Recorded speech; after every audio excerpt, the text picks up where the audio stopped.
tinfoil hat. Oh, what the f*** are you guys even talking about? Global controls will have to be imposed, and a world governing body will be created to enforce them. Welcome to Tinfoil Hat. We go deep, homeboy. Aaron, open your mind. Drink from the fountain of knowledge. There's lizard people everywhere. That's some interdimensional shit. Wake up, Aaron. This is only the beginning. Dude, you just blew my mind. Are you ready to get your mind blown? Revolution will be podcasted. All right, welcome to Tinfoil Hat, live from the Wise Wolf Gold and Silver Studios. Go to samtripoli.gold, use the promo code Tinfoil, and you too can get in on the Precious Metals game for as little as $50 a month. And I'm telling you, put your money in the precious metals, stabilize your cash. It's much, much better way to operate. I'm very excited to have this next gentleman on. He's a researcher, and we're very excited to have him on. Please welcome Luke Angstadt. How are you, buddy? I'm doing well. Thank you, Sam. How are you? Luke, thank you so much. We started a little later than we planned, so I appreciate you working with us. Luke, thanks for joining us. For those who may not be familiar with you, can you tell us a little bit about yourself and where our listeners can find you? Oh, sure. So my name's Luke Angstadt. I'm a writer and researcher on the technological singularity. They can find my website, links to my books and articles that I published with Graham Hancock on my Google site that will be included with this episode. So they can find, I've written 3 articles published on Graham Hancock's website, two books specifically on the technological singularity that are available on Amazon. Their titles are We Are It, The Return of Pure Cosmic Consciousness, and Into the Great Beyond, The Return of Pure Cosmic Consciousness. So they're kind of like they're a pair. They're coming at the technological singularity from slightly different tones, but the one into the Great Beyond is looking at it from more of a religious, spiritual, metaphysical perspective. It's comparing the yogi path to God consciousness with the gospel of Jesus Christ in the New Testament, finding the God within us and how that kind of dovetails with the technological singularity. And then the other one that I mentioned, We Are It, The Return of Pure Cosmic Consciousness, is looking at it from more of a broader historical, philosophical, practical, political perspective of what we're going through right now. So that's what I do, Sam. I love it. This is my jam right here. I'm all about that because I'm on a spiritual journey, and for me, it's like really about I'm not really into organized religion. I really like the teachings of Jesus, and I think that's very important. Where do you think we live? Let's start with that. That's a crazy ass question to jump off of, but if someone goes, where do you think we live? What is this world we live in? What is this universe we live in? That's a great question. I was going to ask you where you wanted to start. Let's go start there. That's it. It's really simple. You know, it's complex, but ultimately it's simple. And I think that once you find the skeleton key that brings it all together, everything starts to make a lot more sense. And then all the near infinity of detail starts to make a lot of sense once you know where to begin. And where to begin is we are within God's dream, because there is nothing but God's dream. There's nothing but consciousness, and we are avatars of God having an experience. As the late great British lecturer Alan Watts said, that the creation is where God comes to play hide and seek with Himself. And it's like a sleight of hand. It's difficult to quite put our finger on this, and maybe even when we do put our finger on it, it slips away from us, and then we get lost in all the minutia and the mundanity of our everyday lives. But I do believe it is that simple at the very essence of existence itself.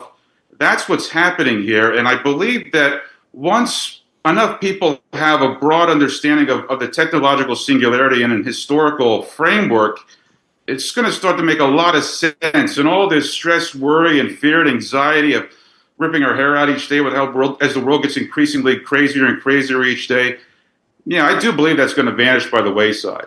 I do. But that's where we're at, Sam. No, We are avatars in God's dream. We are God playing hide and seek with himself. I love that, dude. That is the best line ever.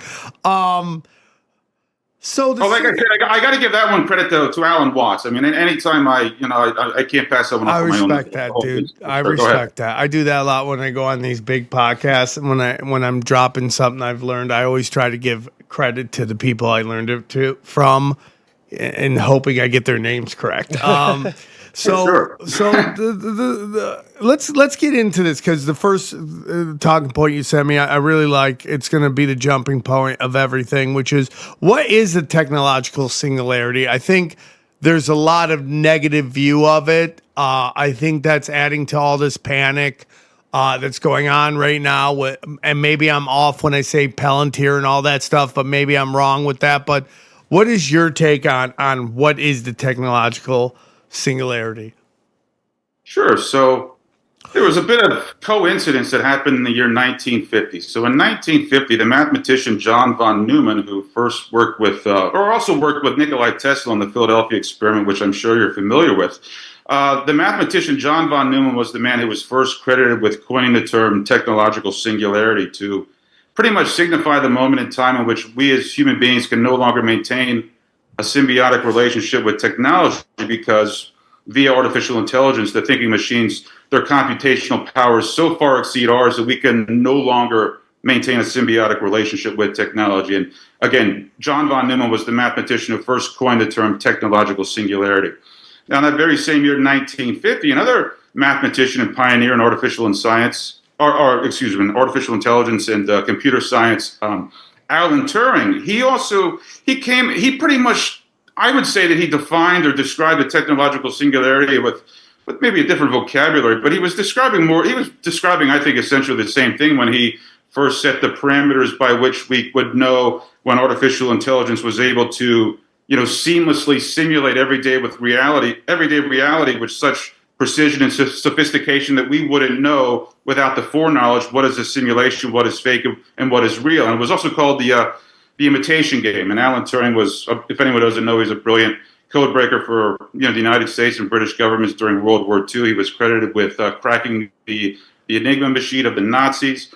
But they made a movie about him, starring Benedict Cumberbatch back in 2014, titled The Imitation Game. But again, this idea of recognizing in the first half of the 20th century, mathematicians and computer scientists were already able to foresee a day coming in the not too distant future where we wouldn't know what is simulated and what is real. And it's spooky. Like it's really we get to a point where, again, since we might as well give credit where credit's due. I mean, right before Terence McKenna, that beautiful, wonderful psychonaut, left his mortal coil in 2000, he did an interview in 1999 where one of the most articulate men who ever lived said that we are fast approaching a moment in time where we would no longer be able to describe the changes and the transformations that the universe existence itself was about to go through. And this was right at the turn of the 21st century. So it all hinges on this idea of the technological singularity and how it literally shows us in a tangible way that life is literally a dream. That perception creates reality. Because once you cross that threshold of not knowing if a video or if a conversation that you are watching or hearing or receiving from a glowing screen is the real thing or not, then we are at a point where we are pilgrims in a strange land. I mean, we are pioneers on a new frontier, and I do believe that we have already crossed that threshold. I would say we are there, right? So my question becomes to you, is our view of this moment, has it been tainted by movies we've been watching forever, that this is the death of man, this is the end of man, this is the end of humans as we know it? And so, Terminator movies, Matrix movies, like forever, I mean, since I was a kid, even before, even the reality of robots as we know them, what is presented to us, whatever DARPA had in the 80s or whatever, but the actual presentation of robots we have been told they're coming and they're going to destroy us, and we're just an old animal, kind of like the saber-toothed tiger, and this is the end. Has that tainted how we see this moment in time? Yeah, I mean, the predictive programming has been around since the beginning of the 20th century. I mean, I remember there was a movie called Metropolis that came out in 1927, which showed a woman, or like a robotic woman, eventually becoming a human being. So that was upwards of 100 years ago. And from 2001: A Space Odyssey, obviously HAL, and the Black Monolith in 1968 that looked eerily reminiscent of a smartphone. So we had movies predicting the smartphone upwards of 50 years prior to them, making their introduction on the temporal plane of existence. So yeah, but I mean, and you're getting let's as far as tainting it, I mean, yeah, I mean, we're talking about this is a point where we have to get into when the secret societies that rule this world are making their final play for complete control of planet Earth, and they will eventually lose. But it gets into what is the great work of the ages, with the Freemasonic great work of the ages of reconciling or correcting what they perceive as the error of the creation of our world of duality by the demiurge, and that they are ultimately trying to correct this, what they perceive as the error of the creation of our world of duality. That's where you get the big government, one world order, one world everything. But it's ultimately working back to a singularity. But I'm sure you're familiar with David Icke's work as I am. I've read all of his books. I love his research. But I think if we really put our finger on what's going on here, we have to really take a deep dive into esoteric knowledge and wisdom. And it's not easy to do this because so many of these books are, well, they're not easy. I'm talking to guys like Albert Pike, Paul Foster Case. David Icke references a lot of them. Philip K. Dick, William Blake are various Gnostic researchers where their work found its way into their poetry and their novels respectively. But what we're ultimately looking at here is the God itself, God himself, infinite eternal consciousness itself has to reconcile with its shadow. So we're witnessing the transformation, the death agonies of our world of duality into another singularity, going into another singularity. It's going to be both a technological singularity and a spiritual singularity as well. So what we are witnessing, the universe. So the universe itself has to slay its shadow. If that's not the best choice of words, it has to reconcile with its shadow, and that's where in the Bible we find it beautifully symbolized with the devil. Obviously, the devil represents the dark side of the universe, and it represents a lot of things to a lot of different people. Some people take it literally, some people take it metaphorically, metaphysically, figuratively. There are a lot of different ways to take it. But ultimately, it's talking about our world of duality being transformed into another singularity. And what really brought all this together for me, Sam, if you don't mind me just trying to bring it down to its very essence, is that back in April of 2023, I saw a conversation between Joe Rogan and Donald Trump that never happened. It was all generated by artificial intelligence, and this is what brought it all together for me. Hold on. Oh, go ahead. Oh. So you're saying somebody created an AI of them talking? Or are you? Yeah. Are you familiar with that one? It came out in April 2023. It kind of flashed on the internet, and then it kind of went under the radar again. Are you familiar with that video? No. You're not talking about the actual interview that happened, are you? No, I'm talking about when it happened. It was a fake conversation that came out in April of 2023. Oh, no. This is what pretty much brought together all my work. Okay. Are you familiar with that one? No, I haven't seen it. Can you guys try to find it? Can you do something? Exchange? Yeah, let me see if I can find it. He's just enjoying the conversation. Do you remember what he said in that? Because they do this a lot. It's really not that hard. Like once you go on Rogan's and you talk for 3 hours, they can just get your AI stuff. And I mean, there's an AI. Oh, this happened prior to Donald Trump going on Rogan. Oh, prior. Yeah.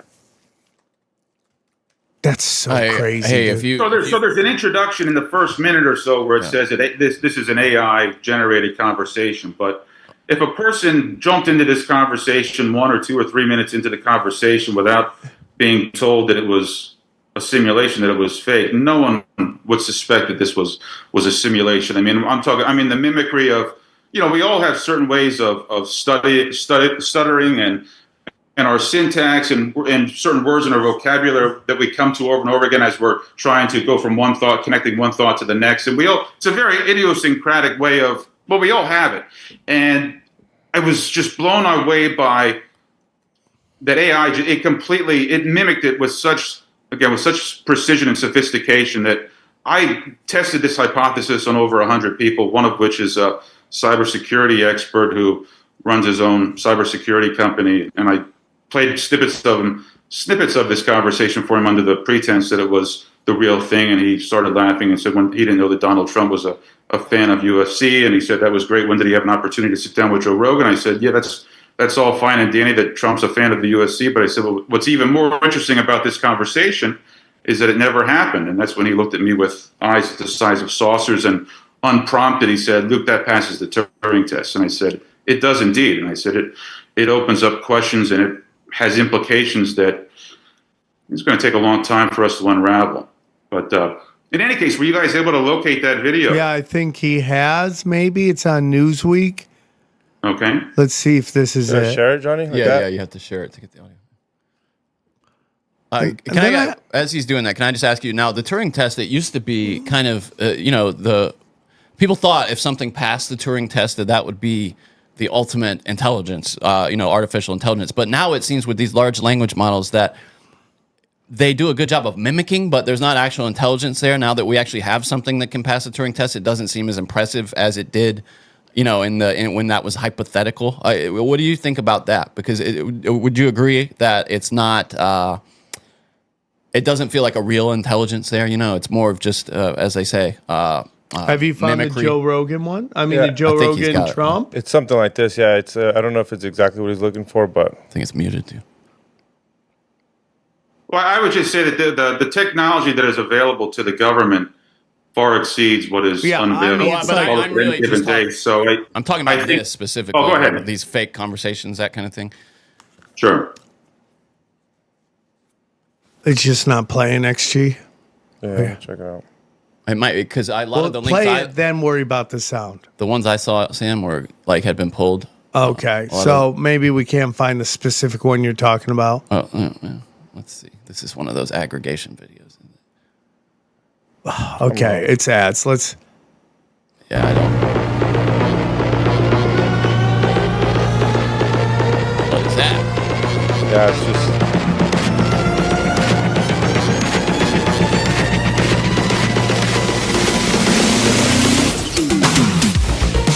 All right. I mean, we're gonna get to it. Yeah, it just looks like they're just trying to play theme music. Yeah, I guess we can't find it, dude. But I remember there was an AI show. But I totally understand what you're saying. Is he still there? I can't see him. I'm pulling up right now. So what I want to say to you is there is this belief that we are going to be so overwhelmed with AI fake reality that we're not going to be knowing if we're coming or going. But my question to you is, when was reality real? Like, if we go all the way back to the 60s, all of our culture was manufactured by the CIA. The 60s, the 70s, the 80s, who they put in front of us, what these people said to us, formulated our culture and formulated just how we saw the world. So, like, what is real? What has been real? Like, the hippie movement was a giant CIA psyop. Gangbanger, like gangster rap, psyop. Grunge, psyop. Feminism, psyop. Like, what is real? what is not real. And I get why people are upset. And, having this conversation, I'm kind of a little more chilled out about it. But like, what was real? What has been real? What's this tangible thing where you're like, this is real outside of what's in front of you? What are your thoughts on that? No, it's a great question. I mean, it's forcing us to face these fundamental questions that have remained riddles and mysteries to the human race since time immemorial. And that is, it goes back to the Hindu concept of Maya, that if something vibrates, that it's illusory, that there is nothing real but that vibrationless essence, that source from which everything that is the cosmic dream emanates from. I mean, how many times in the Bible does God speak to the human beings in a dream, in a vision? I mean, this concept of life being illusory and life being a dream has been with us all throughout the ancient world, and I think it's ultimately forcing us to reevaluate these basic fundamental questions of the nature of reality. Hey guys, real quick, I want to tell you something, man. This fiat money system is going to kill your dollar, okay? The more they print, what we just said in Argentina, $54 billion. I mean, it's going nuts, okay?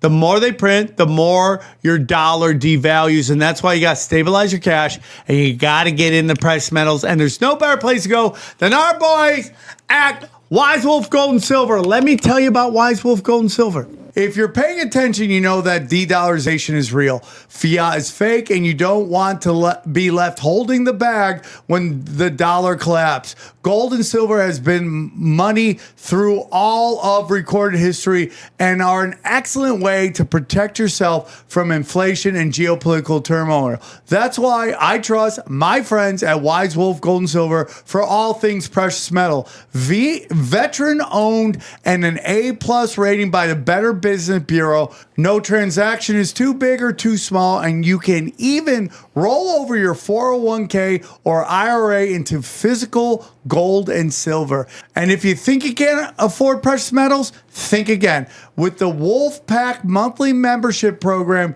you can get gold and silver delivered directly to your door for as little as $50 a month. Wise Wolf Gold and Silver also deals in and accepts Bitcoin. So go to samtripoli.gold, promo code tinfoil at checkout to receive free constitutional silver. And remember, in the world of bulls and bears, be the wolf. Guys, these demons are trying to depopulate us, and the only way we can fight back is one proper dick down at a time, okay? So unless you don't want humanity to survive, you're going to need one tool, one weapon to fight the lizard people, and that is Blue Chew. Let me tell you about Blue Chew. That's right, guys. This isn't about just performance. This is about legacy and third, legacy, if you know what I'm talking about. Give her group chat something to talk about. You know, when you lay it down, like drop the hammer of the gods on her, they'll talk about it and how it gets up, okay? Nothing makes you more of a legend than a little bit of Blue Chew. Discover your options at bluechew.com, okay? They're an American company for American men, having American boners for American ladies, unless you're into dudes, and that's dudes too, okay? It's really that simple. It's really that simple, man, okay? And we got a special deal for our listeners. As always, get your first month of Blue Chew free using the promo code tinfoil at checkout and pay $5 for shipping. That's it. Join Blue Chew's mission to upgrade humanity one thrust at a time. Head to bluechew.com for details and safety info. And we give a big thanks to Blue Chew for sponsoring this show and making more of the swarm. Never pull out. Never again. Blue Chew. It's for humanity. Yeah, so, I mean, people are starting to freak out about it. And, you know, we are in a new age right now. Well, that's that's literally what singularity means, right? It's a point. It's a metaphor from a black hole, which, you know, and the singularity in a black hole is this point beyond which no light can escape. So we have no idea what's beyond that. And the idea is that once we hit this, aren't you a little freaked out? It's impossible to predict. I mean, I kind of having this conversation is kind of lined up with things that I've felt, where it's, you know, where I get worried about, AI and what is real, what's not real, is when we start getting into crime. That's probably the What do you mean, like fake videos of crime? fake videos, manipulating the view of a crime, placing people in places maybe they weren't, and then they have to push back against something that and everybody has the tools now and will have the tools. That's the difference, I think, between now and the past that you're talking what will about. be evidence in a crime and what will be evidence in a case. Like that's to me the scariest part. Everything else being like a crazy video. The question is, again, going back, I'm on Twitter. What is real that I've been watching? Well, it's happening with almost any murder case that is famous now, like the Charlie Kirk. Everybody's fake. That's AI. That's AI. Well, there's this rapper called David. Yeah. And there's a girl missing from Lake Elsinore. And if you look into it, no one knows what's real because you don't know if the screenshots are real. You don't know if the Discord conversation's real because everything can just be edited and everyone just keeps saying it. Allegedly. No, dude, that to me is the biggest thing. You know, what is real, what's not real. News has never been real. I mean, how many times has Anderson Cooper been caught? Like, he's like, I'm knee deep in a flood. His camera guy's right there looking, okay. like what is real, what's not real? I don't want to get too much off it, Luke, but your TV thoughts news on has always that? sucked, for sure. No, but it brings up. So you bring up a great question with Charlie Kirk and how unnatural and how unreal all the circumstances are surrounding whatever could have very well happened on that day.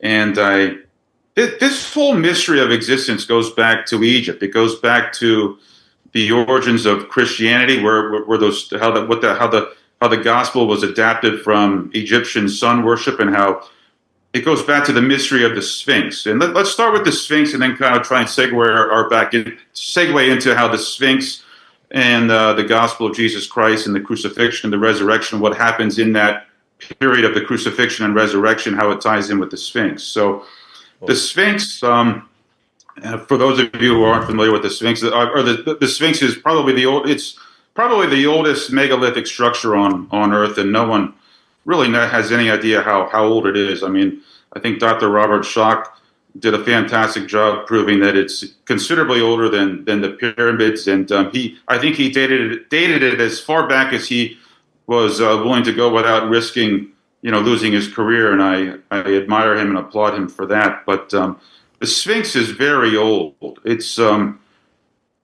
I could say for certain that it predates the end of the Ice Age, but that's opening up a whole other can of worms. But let's just stick with the riddle of the Sphinx and how the riddle of the Sphinx is when the Sphinx asked Oedipus, and I think it was it Sophocles, play or what have you. But anyway, the story with the relationship between Oedipus Rex and the Sphinx. When the Sphinx asked Oedipus, he says, "What walks on 4 legs in the morning, 2 legs at noon, and 3 legs at night?" And Oedipus was able to solve the Sphinx's riddle, and he said, "Well, the answer to that is man." And then I believe the Sphinx was cast down from his or her lofty perch into the sea, but the Sphinx perished and had pretty much offered up the secrets of Mother Nature, because the answer to the riddle to the Sphinx, which the Sphinx actually represents the riddle of nature itself, the answer to nature itself, the answer to the riddle of nature itself is man. And there's a very old belief that comes out of Persia that Friedrich Nietzsche, in his first book, The Birth of Tragedy, spoke at a fair amount of detail, not terribly great detail, but he went to a considerable detail in the early part of The Birth of Tragedy, where he said that there is a very old popular belief that came out of Persia, and it's connected with the Sphinx, and that is that this idea of some kind of enormously unnatural event, a violation of nature, is required in order to penetrate the secrets of nature. So in order to penetrate the secrets of Mother Nature herself, you have to violate nature. And this is a very old idea, and it has always been associated with the Sphinx. That's crazy. And we kind of see it. Oh, go ahead. No. I never knew that. That's so interesting to me. And it kind of segues into the story of Jesus Christ, and there's a moment on the cross when Jesus says, right before he gives up the ghost, he says, my God, why hast thou forsaken me?" And they could be some of the most there's some of the most bone-chilling, scary, most horrific words ever spoken, because in that moment we have God himself. So we have God himself as represented as the Son calling out to his Father in the heavens, and we have the creator of the universe is so taken by the horror and the shock and the terror of the event that the creator of the universe actually trembles, and in a moment of crisis has to look away, because what's happening in the creation is too much for even God himself to face. So there's a moment of crisis where even God himself has to look away, because again, there's nothing. What is more unnatural than the killing of God? It doesn't get any more. I mean, so obviously circling back to Oedipus and the Sphinx. So Oedipus kills his father, which is, there's nothing more unnatural than killing your father, and he marries his mother. So there's nothing more unnatural than marrying your mother and killing your father. And by virtue of throwing these two enormously unnatural events together, something akin to nuclear fusion occurs, and Mother Nature herself offers up the riddle of life, the riddle of nature, which is man, that we are the answer to the enigma of existence itself. And the same thing happens with the story of Christ on the cross, where at that very moment of crisis, right before he gives up the ghost, again, even the creator of the universe has to look away, because it is such an unnatural event that it penetrates into the very deepest essence of existence itself. And then once that happens, God the Son is risen 3 days later, and we have the connection with the physical sun, where the 3 days between the winter solstice on December 20th and December 25th, those are the 3 days where the sun is neither ascending nor descending on the horizon at sunrise. So we have the symbolism and the synchronicity with the movement of the heavenly bodies embedded into the most famous story in history itself. So these stories that, they are imbued with unfathomable power and mystery if we are able to penetrate these mysteries. And it works its way into what's going on with the technological singularity as well, because there's a moment of crisis where people are confused, and it reaches a fever pitch where people are saying, what is real? I don't know what to believe. I mean, why should I believe anything? But it's just ultimately it's forcing us to confront who we are, what we are, and where we are, and what life is all about.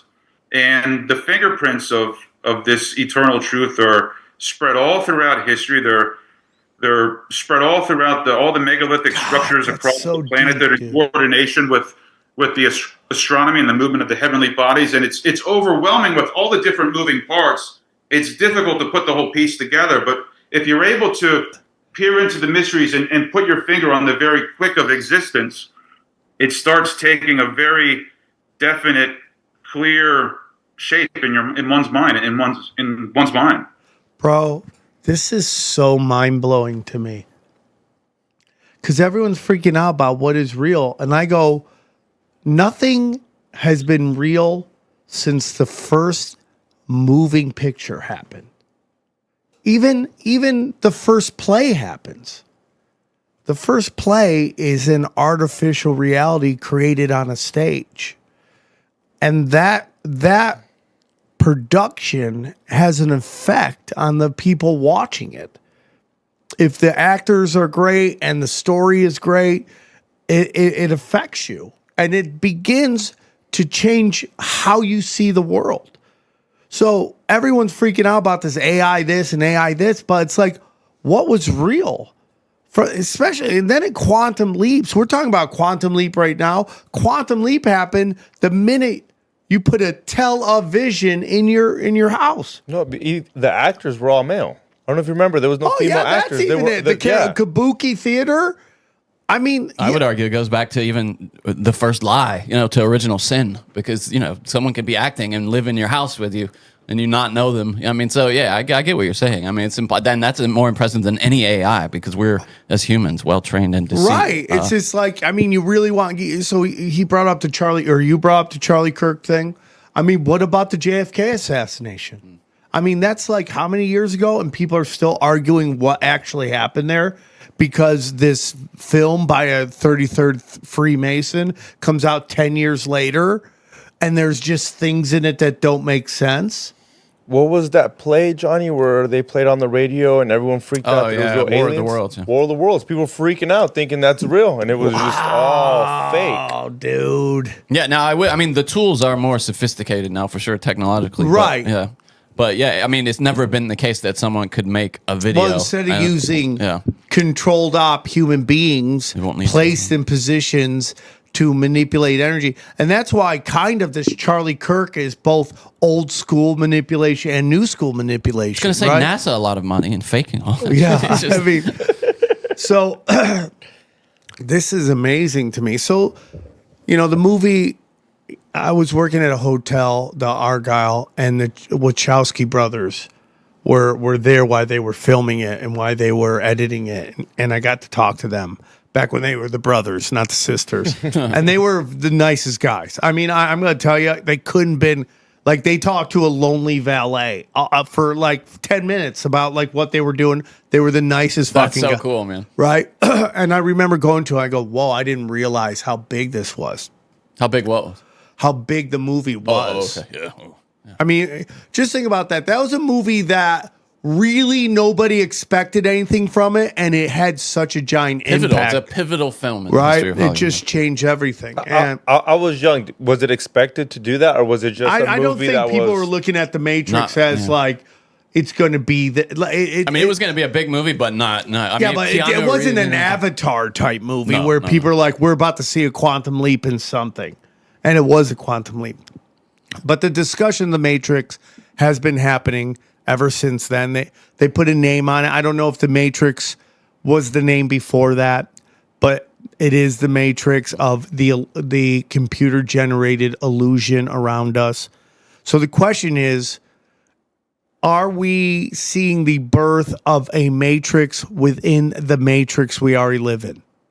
Well, that's a great question, Sam, and I was going to bring it up if you didn't go there. So yeah, again, it's when people ask themselves, are we living in a simulation, or are we living in a matrix, and are we witnessing the genesis of another matrix as people put all their focus and energy Yes. and attention and life into these smartphones? Are we witnessing the genesis of a matrix within a matrix? And again, it comes back to asking those basic questions. Well, what if this is the matrix, and if this is a simulation? Well, then what or where is baseline reality? Like where is natural Earth? Where is the original Earth? Right? If we're in a video game, what's going on outside of the video game?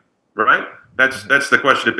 So it begs a whole mountain, an iceberg of questions that I think very few people even begin to entertain asking. So but because it ultimately brings us back to those first basic fundamental questions of what is life? What is this universe?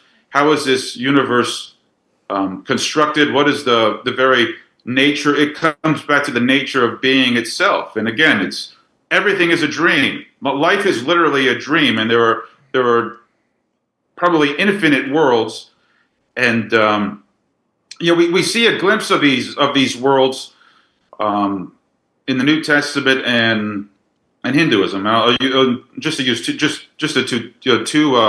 two examples, and then we'll come back to your question. And that is that, like, there's a moment where the Apostle Paul says that he remembered 14 years ago when a man was caught up into the third heaven, and he was describing himself, but he didn't explicitly state that he was describing himself, but it's implied obviously in the text that he was describing himself. But he said, I remember a man 14 years ago being caught up into the third heaven, and he saw things there that he couldn't even begin to describe or couldn't even begin to describe or even begin to conceive of how he could describe this third heaven once he came back to our world again. So he said that he saw things, he saw and experienced things that he didn't even begin to be equipped to describe what he saw. And there are other references where Paul says that he knows that once we leave this world, that there are other worlds out there that will just make this reality pale in comparison to what we have to experience once we leave this planet. And it's not to minimize or denigrate the human experience, but we lose track of the fact that this is one world where we have an experience as a human being, and that there are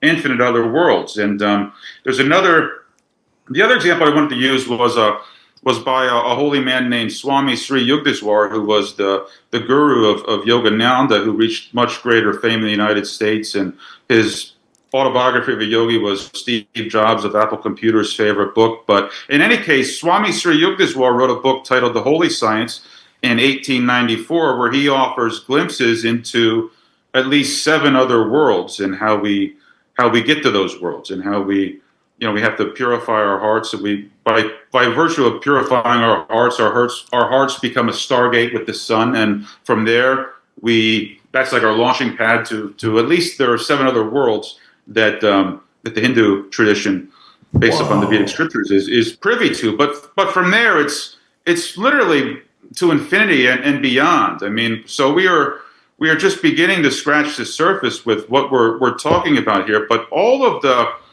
I'm not going to say all of it, but there are so many traces and there is so much circumstantial evidence of us being in one world within an infinite variety of other worlds throughout all of existence itself. All the fingerprints are there throughout history. It's just because that mountain of circumstantial evidence is so enormous that it begs the question, where do you begin to have that conversation? Because there's so much information, there's so much detail to it that it's not easy to figure out where to begin. And I believe that the full understanding of what's going on with the technological singularity and how, well, just the Bible itself speaks of 2 singularities: a singularity of darkness in the book of Genesis, the formless void out of which the Creator creates the creation of a world of duality. And from there, at the end of the book of Revelation, where the singularity of light, as the New Jerusalem and the new heavens and new earth are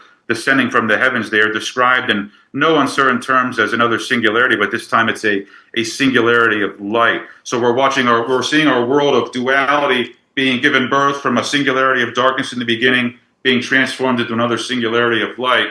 And the entire narrative of the human race is told in beautiful, barbaric, and at times just infinitely, what word am I looking for? Just evanescent, that's not even the right word, but just in beautiful poetry and symbolism all throughout the Bible is telling this great drama that we are experiencing. But even that in and of itself is just a blink of an eye of what we have to experience in eternity, in infinity. So it's really the biggest question for me is, where do you start? Because I think that it's we start with the global conspiracy, we start with the lizard people, we could start with David Icke, the 15,000 or 10,000 pages that he's written since 1993. And it's just the mountain just gets bigger and bigger and bigger, and just the intricacy of the detail just gets compounded and compounded and compounded. And it's so easy to lose ourselves in the multiplicity of detail. But I think if we're able to put our finger on the origin and where it begins, well, then a framework starts to take shape in our mind's eye, and all this chaos and all this confusion, we're able to make sense of it if we know where to begin. Guys, I just want to say something. I had bad credit before. I got good credit now. And let me tell you, my life is way easier with good credit. And if you have bad credit, you need help. And there's no better place to go to help build your credit than our good friends at Ava. Let me tell you about Ava. Ava's out there cleaning up, helping you clean up your credit. Okay? You make a payment, they let them know. You got to have somebody like Ava behind you. Because, you ever felt like you're being punished for mistakes that you made years ago? Huh? You're telling me? I mean, there's a car back in Vegas that I was worried about forever, for all time. Huh? Just sitting around, mocking me, making me feel like I was just garbage. Okay? That's what bad credit feels like, yo. Okay? But there's a way out. All right? And I'm telling you, it's Ava. All right? Ava is the sub. Ava is a credit building app. It helps you. While you help yourself, Ava lets everybody know. It's kind of like your hype man. Okay? You do something good, Ava tells everybody about it. Okay? It's a credit building app. It makes it easy to improve your credit fast, and that's what you need in this day and age. You need to get that credit up. It's getting harder and harder to get loans out there. The best way to get that credit score up in 700s, or you can be a credit card god in the 800s, okay? You can help you improve your credit fast so you can get better loans, pay off debt faster, and keep more money in your pocket. And that's all what we all want. God, I wish I had Ava as a kid. You guys had no clue. Back in my day, We had to make a payment, call somebody, tell us, hope they answer the phone, hope somebody knew. It wasn't. We had to send smoke signals. It was nuts.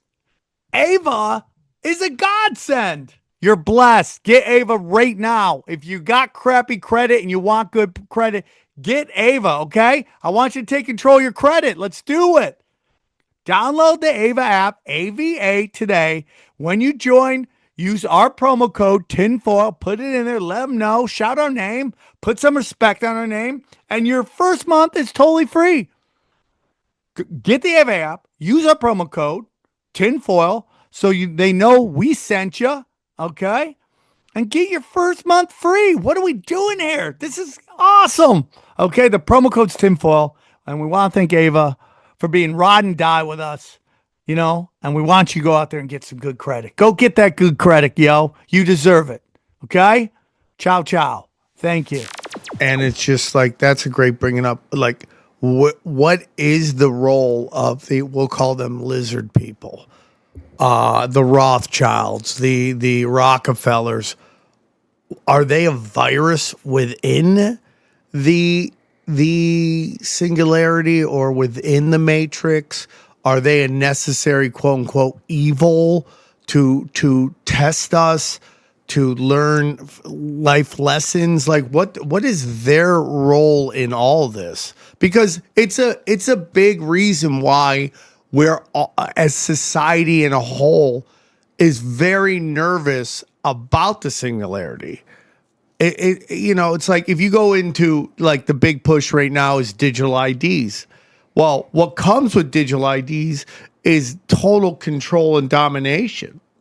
We see it coming out of China, but what's real coming out of China? I mean, comes out of China, we just see Chinese people fall into the street. Yet that never really happens here until people get the vaccine. And then we see them start falling down and doing all that stuff. So what is the reality? What is the truth? And so this duality of light and dark.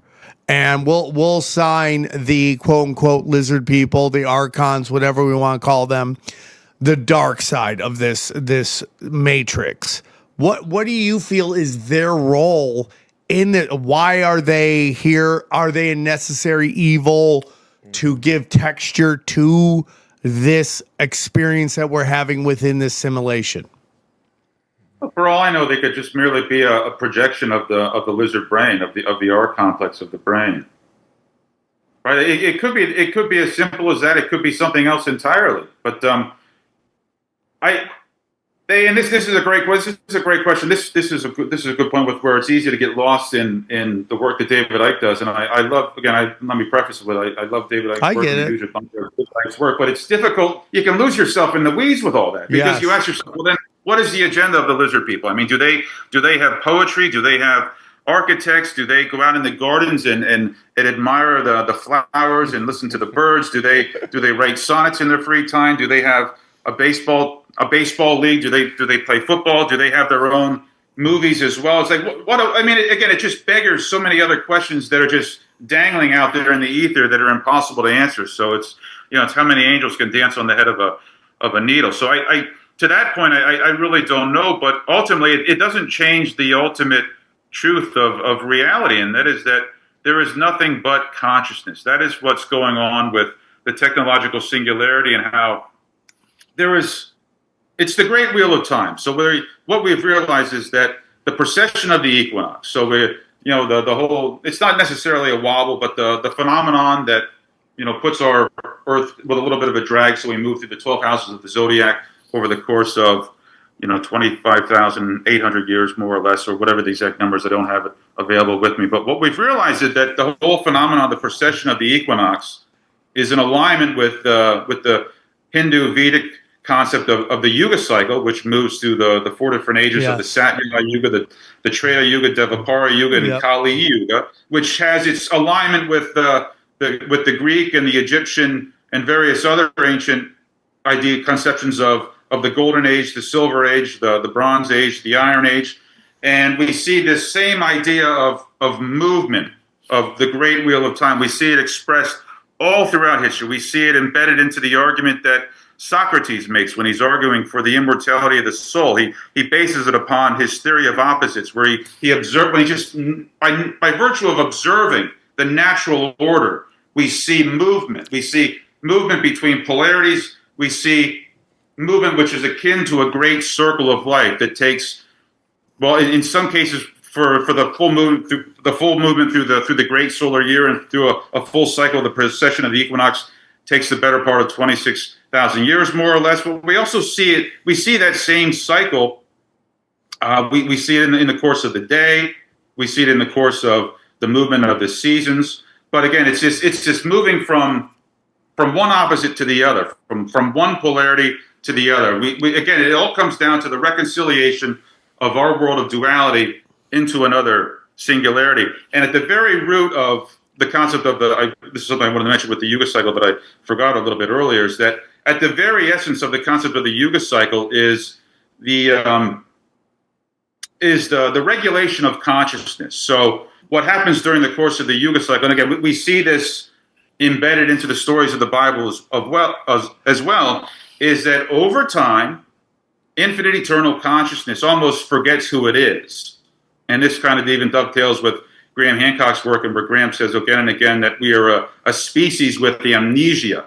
And again, it's very difficult to put your finger on why do we have this amnesia? Why do civilizations decay over time? Why does morality decay over time? And these are not easy mysteries to unravel, but we find it in the Yuga cycle, which also finds its equipoise in our solar system going around the black hole or grand center in the Milky Way galaxy, which actually regulates consciousness over vast periods of time. And what ultimately happens is that over time, consciousness itself forgets who it is. And then it starts looking for itself. And the observer forgets that it's the observed. And that's how we get trapped in this psychological hall of mirrors of our world of duality, where we forget who we are, that there is nothing but consciousness. Everything is consciousness. What is consciousness to you? What is consciousness? Is God. It's the great spirit that permeates all of existence. That's what consciousness is. Man, this is awesome. It's such a... And we're going to remember this. I mean, I think more and more people are remembering it in different ways with what's, especially since the 60s with the hippie movement and the beatniks and the age of Aquarius and the idea that the Mayan calendar ending in 2012, and even a lot of evangelical Christians trace their idea of the tribulation and the rapture happening at the end of the 20th century or now into the 21st century, that it's right around the corner, this idea of moving into a new age. We have so many different narratives and stories and allegories and just various stories that we tell ourselves and share with each other, trying to express this feeling, this understanding, this sentiment. And it's not easy to explain it or express it, but more and more people, it's gathering as the momentum gathers. More and more people are waking up to the ultimate unity of the universe, and where things that were merely considered, woo or psychobabble, are making a lot more sense the more we understand how this universe works, the relationship that artificial intelligence has in a historical perspective, and how it's pretty much showing it's giving us insight into these ancient allegories that we find in the Old Testament, we find in the Hopi Indian stories, we find them again in the Vedic scriptures, we found them all across the world. But it's allowing us, and as you mentioned the Matrix earlier, the Matrix was just awash with symbolism from the Bible as well as other various religious traditions. But what's happening with technology is that technology and artificial intelligence is literally showing us that life is a dream, that perception creates reality. And these phrases, again, they may have sounded like hackneyed platitudes years ago, but they're not anymore. But they're taking on greater and greater focus and clarity as we literally see before our very eyes, that we can see something that is simulated seamlessly with such precision and sophistication on our phones that isn't real, but we don't know until we're told. So it's forcing us to really tangibly experience this idea that literally perception doesn't just influence or shape reality. The perception creates reality. And speaking of movies and predictive programming, there was a great movie that came out back in 1992. It was titled Sneakers. And I for some reason, I always end up telling this story at some point when I have this conversation, but it's one of the greatest illustrations came from this movie Sneakers in 1992 with Robert Redford and Ben Kingsley and Sidney Poitier, and I think River Phoenix was in it right before he died. But there was a scene where Robert Redford is having a conversation with Ben Kingsley, and they're talking about the stock market. And they're talking about how the stock market literally creates reality from just, or excuse me, let me back up a little bit. They're talking about how you can literally create a new market in the stock market from whole cloth, from just making up a lie, from making up a rumor. I mean, so you take a company that is integral to the market internationally, and hundreds of other businesses do business with this one major business, and you just start a rumor that there's something wrong with this company that is one of the most preeminent integral companies globally, and all these other companies tangentially do work with it as well. And you just start this rumor that there's something wrong with their manufacturing or distribution or production or whatever the case may be, or maybe the CEO is diddling little boys or whatever the case may be. And it has to be a complete lie, and it's not true at all. And this great company is a well-oiled machine. And there's nothing wrong. The toilets are clean, the floors are clean, everybody's happy. But you just sow uncertainty. You sow the rumor of that there's something wrong with this company, and then stock owners, people that hold stock in this company get nervous. They start selling off, and then people that own stock in the businesses that do business with this company, they get nervous and they start selling their stock. Then stocks start plummeting, and then all of a sudden, from a lie, from pure whole cloth, you have literally created a new economy from nothing, from a lie. And it's just to illustrate that one illustration alone shows you the power of perception. And if you're able to control and manipulate information on a global scale, you know, the capability to wield power is unimaginable. Yeah, I mean, look at the weapons of mass destruction. Even if we put aside the Stargate stuff and we were sold that they had nuclear weapons, none of that's real. And now Iraq has a new reality. We have a new reality. We live with certain laws that we didn't have to deal with before. I mean, unbelievable, dude. It's like, and saying, just to go down an interesting rabbit hole with Iraq. Part of the reason why we went into Iraq was because there were relics in the museums in Babylon that dated back to ancient Sumeria or Mesopotamia, and there were certain relics and evidence that were in the museums in Babylon that were absolutely priceless, and you couldn't find them anywhere on Earth. And it gets into the ancient astronauts, genetic engineering with Zechariah Sitchin, Planet Nibiru, and part of the reason why we went into Iraq was to either one, destroy those relics, or to gather up all the loose ends and confiscate them somewhere, whether they're underneath Fort Knox or whether they're underneath that Air Force Base in Albuquerque, New Mexico, where you can take an elevator into the earth for 10 minutes before you see the under earth. I mean, again, we can go down the rabbit hole in this, but it's also true as well. I mean, that's one of the main reasons why we went into Iraq, was because there were records that were only to be found in Iraq. And there's also beliefs that there many wars, if not all wars, are about destroying the old world. I mean, just think about what World War II did to Europe and how big Europe was, a giant part of our humanity's history, all gone. I mean, all the areas that we bombed and destroyed forever, and all that knowledge is gone. I mean, the Library of Alexandria, bang, all that knowledge gone. I personally think they got all the books out, then they burnt it down, and then they saved all that stuff. And who knows what's behind, below the Vatican, which gets into mystery schools. And what is your thoughts on mystery schools, and what is the purpose of them? I just ordered a Patrick Ewing Georgetown jersey, right? And everyone's going to lose their mind because Patrick Ewing's number was 33. I've been following Patrick Ewing since the moment he went to Georgetown. He's my favorite player. He's why I love basketball. Because it was number 33? Is that why? I guess as a 5-year-old or however old I was, 8 years old, I was already got you part. early, huh? I mean, it's so stupid. They got you early. But you know, the fittest flat earther will do his retarded. By the way, Dana sent me the fittest flat earther video one time about this. I like, you know, this guy's an idiot, And right? the same person. So, Francis Bacon. yeah, I mean, dude, and have you heard that everyone says him and his wife are the guys who bombed Oklahoma City? So I sent that video to him, and he got all nasty with me. What? He's Tim McVeigh? And the other guy, Terry Nichols, and his wife is Terry Nichols. What did he say? Tranny? Oh, he got so yeah, he's angry not at happy. me, Really? dude. That's funny. She was on the Anyways, other not foot. to bring you in on this, Luke. Yeah, but, you don't want that heat. You know, You mentioned something about the mystery schools. yes. To bring us Well, back to I the have point. friends who are. I have Freemason friends, you know, and I talk to them all the time. They're like, it's not what people think. It's just a club and it's fun and it's all this stuff. One of my best friends is a Freemason.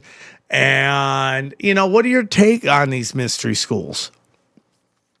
I mean, I believe that they took a turn for the dark side quite some time ago. But that being said, let's get back to the very crux of what the mystery schools and the Rosicrucians and the Freemasons are all about. But it's about finding the God within us.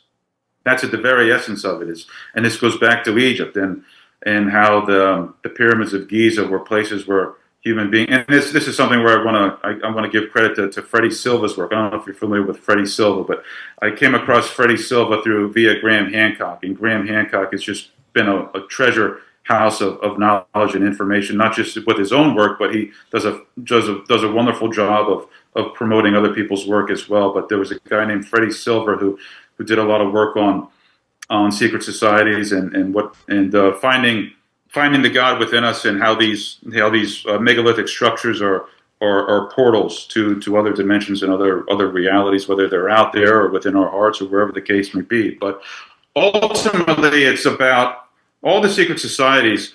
It's about finding the God within us, and it comes back to the synthesis of Egyptian sun worship and Christianity in the New Testament. When Jesus says that, when the Pharisees asked Jesus, they said, well, when can we see this kingdom of God? We're ready for it. You've been talking about it. You told us that the kingdom is at hand. Prepare ourselves. It's coming quickly. Where is it?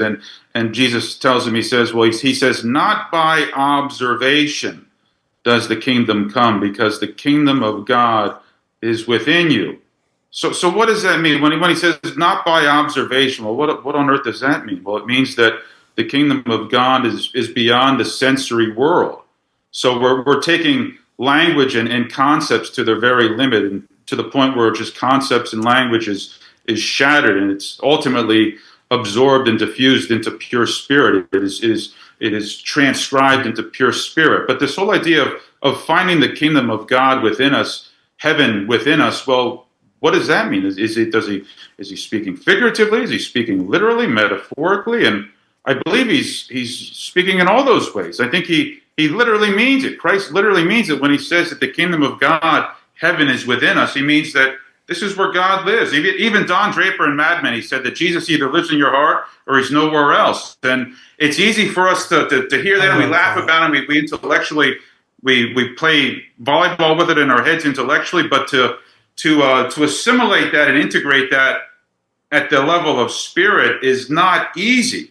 But this is what the mystery schools, I think, have been trying to do since time immemorial. Is there are certain techniques, there are certain ways of building architecture and positioning yourself within the architecture to attune and get yourself into to reharmonize yourself with the divinity within us. I mean, that's part of the reason why we find these organs in cathedrals from the Middle Ages that are the size of buildings, basically. I mean, it's because those organs were designed to vibrate the human body into divinity again, to put ourselves in tune with the inner divinity. But all of the teachings and all the anecdotal stories and all the enigmatic riddles, they're all designed to teach us how to find the God within us.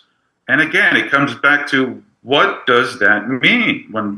when Jesus says the kingdom of God is within us. It literally means that. It means that we are it, that we are what we have been looking for all this time. That it really is that simple once you put your finger on it. And then from there, it's just an infinitude of multiplicity. And just by virtue of going from a singularity to a duality, just by introducing the observer from the observer, we have an infinitesimal perspectives just by shifting our perception incrementally. It's just one, prosaic example. But by virtue of going from 1 to 2, we have a world of novel, infinite potential. So we have all these stories that are trying to tell us of the beauty and of the multiplicity and the infinite beauty of this world and how intricate it all is. But ultimately, at its very essence, we are it. We are the enigma. We are the answer to the Sphinx's riddle. We are the answer to the riddle of nature. That we are what we have been looking for all this time. And it really is that simple. And it's not easy. It's not simple to reach that full understanding and to come to that full knowing. That sometimes takes a full lifetime or even multiple lifetimes. But that is the mystery at the very root of existence itself, is that we are the answer. We are what we've been looking for all this time. Man, there is nothing but consciousness, and there are not. I mean, that's it. So, are we living in a simulation? Sure. Are we living in a matrix? Sure. What does that mean? It means ultimately that life is a dream, and that all the stories that the ancients told us, in their inscrutable ways, with their inscrutable allegories and their inscrutable stories and parables, they're all telling us in some fashion or other that we are what we've been looking for all this time. Man. Here's a great example when Jesus says that there's only one way to the Father, that you can't get to the Father except by going through the Son. Well, Jesus is God the Son. All the symbolism surrounding the story of Jesus that is in synchronicity with the movement of the sun and the various other planets in conjunction with the sun. So there's only one way you can only get to God the Father through the Son. So Jesus is the Son. God the Son is the Son. You get your heart right with the Son. The Son is literally a stargate to infinity. Yes. It is. And from there, to explain all the details on that, it would take, more time than we have in this podcast, and we'd have to go step by step through Albert Pike's books and David Icke's works and go through all the alchemical texts of Cornelius Agrippa from the Middle Ages and unravel all that. And if you want to do that, Sam, we can sometime. But ultimately, that's what these stories are telling us, is that we are the answer. We are what we have been looking for all this time. And all the circumstantial evidence is telling us that. But perhaps by virtue of it being so overwhelming, that's why it's also so elusive as well. Yes, this reminds me of old school tinfoil hats. I love this stuff. It is powerful, and it's just truth. And it's like perception. I've learned this very early in the show. Perception is reality. And it's like, what do you see and what are you looking for? And I can't tell you how many people are constantly in a state of high anxiety, state of high depression, all that stuff, because that's what they're looking for. I hate to say it. It's almost like you crave it. No, you do crave it. You crave that kind of drama. You crave that kind of, and it's just like, listen, dude, no one's been a bigger knuckle dragger than me. Dude, drugs, alcohol, sex addictions, and like the working on unwinding that part of me has taken time, but it's like it's working because I work on it all the time. I'm changing what I perceive. Man, this is a great episode, dude. It's very... And Sam, it's easy for us to be hard on ourselves, but a lot of this is operating according to inevitable, immutable mathematical law. And by that I mean so much of our behavior and so much of what makes it so difficult for consciousness, whether it's within us, and I don't mean it's just physically within us, but whether it's the consciousness that moves through us or it's the greater consciousness that permeates all of existence. Part of the reason why we are so awash with fear, worry, and anxiety, and why the world has been a veil of tears for the better part of 5,000 years, more or less. It's due to the movement of heavenly bodies, celestial bodies, and the relationship that our Earth has through the precession of the equinox, and the relationship that our solar system has to the black hole that regulates consciousness. And depending upon where our solar system is in relationship to the black hole that regulates consciousness,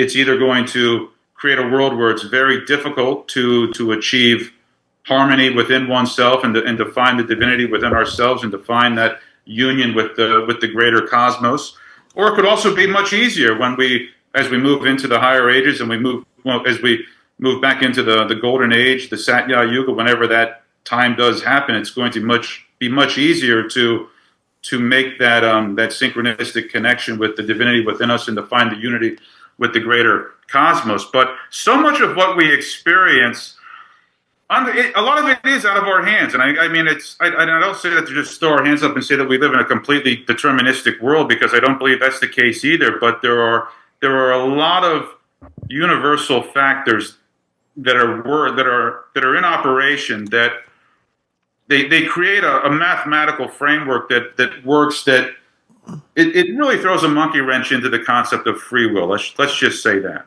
it makes it difficult. And I think as the more we understand how it's all connected, I think it should allow us to have more grace for ourselves and more grace for others that we see struggling. Okay, I'm going to ask you a hard question. Oh, sure. And it's going to be a tough one. And I'm not saying anyone gets what they deserve. That's not the point of this question. But why do bad things happen to good people? And I'm not trying to catch you. I'm honestly not trying to catch you on anything. No, it's a good question. Let me try and answer it for you. So, because I thought about that. I mean, as we all do. But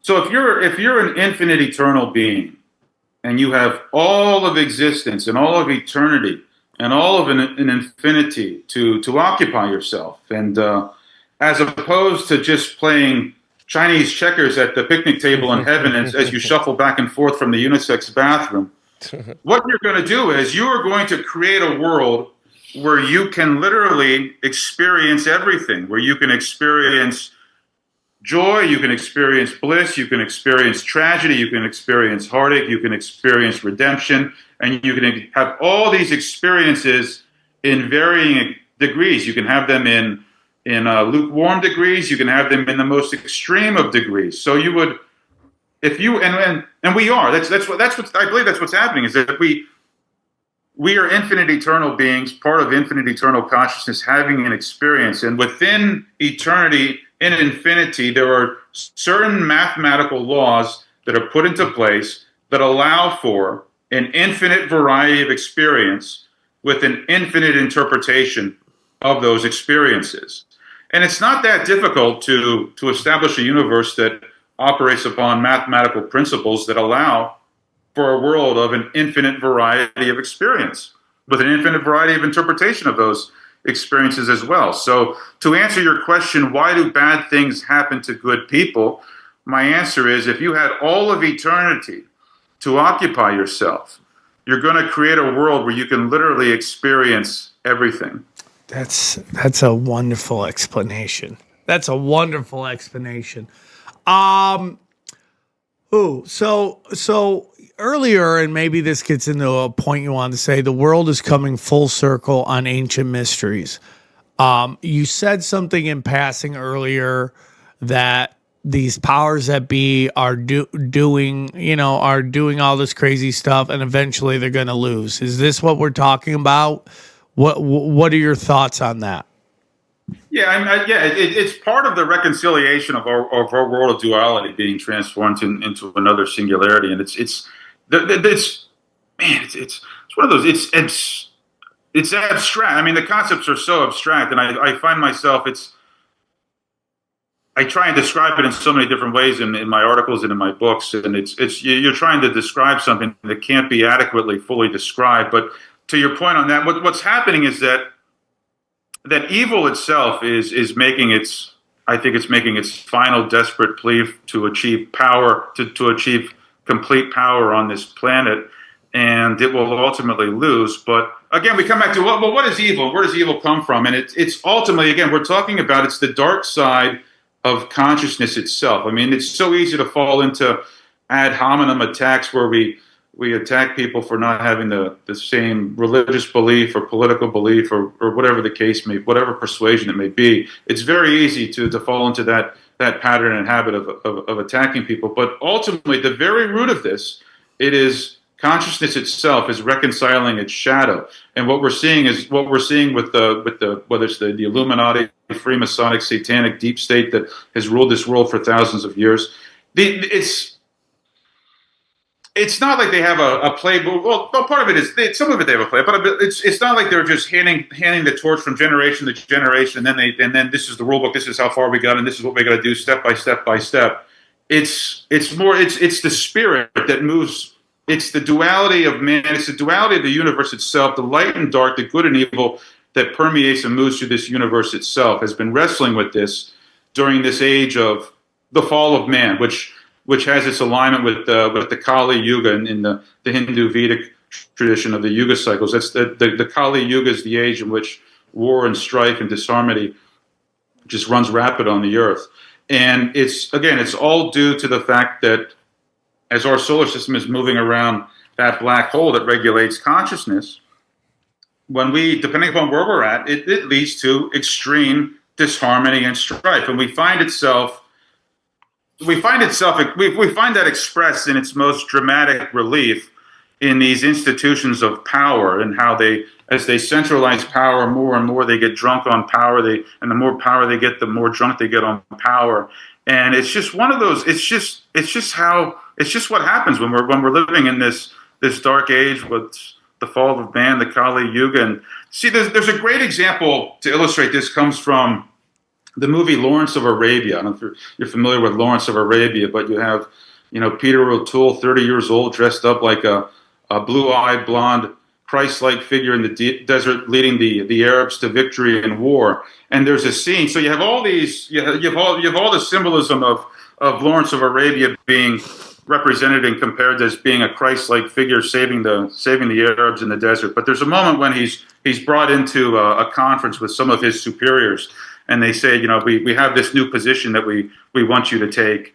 And Lawrence of Arabia says, wait, guys. He says, I'm not suited for this job. I'm not the right man. He said, the other day, yesterday I killed an Arab. And he said, I learned something about myself. He said, I enjoyed it. And he said, that's the reason why I'm not the man for this job, is because I enjoyed killing. And so, there's something incredibly dark and sinister that lurks in the human soul during these dark ages, where if it has the opportunity to exert power and control and to inflict pain, it's one of those, you hate to even articulate it in words, but it's one of those itches that if people find their way into positions of power within these institutions that rule the world, they just want to exert, they just want to get off on it, man. It's organic. Inflicting suffering on others. Unfortunately, there are people that derive a lot of pleasure from that. It's powerful. It's orgastic, and it's one of those unfortunate truths that we have to face and reconcile. It's so interesting. And, I said this a long time ago, and I still believe it. It's like, I don't care if you're Larry Fink or Klaus Schwab or whoever, Netanyahu, whoever you think it is at the head of the thing. I think Netanyahu's a puppet, but, nothing is bigger. None of those guys, no matter how powerful they are bigger than the universe.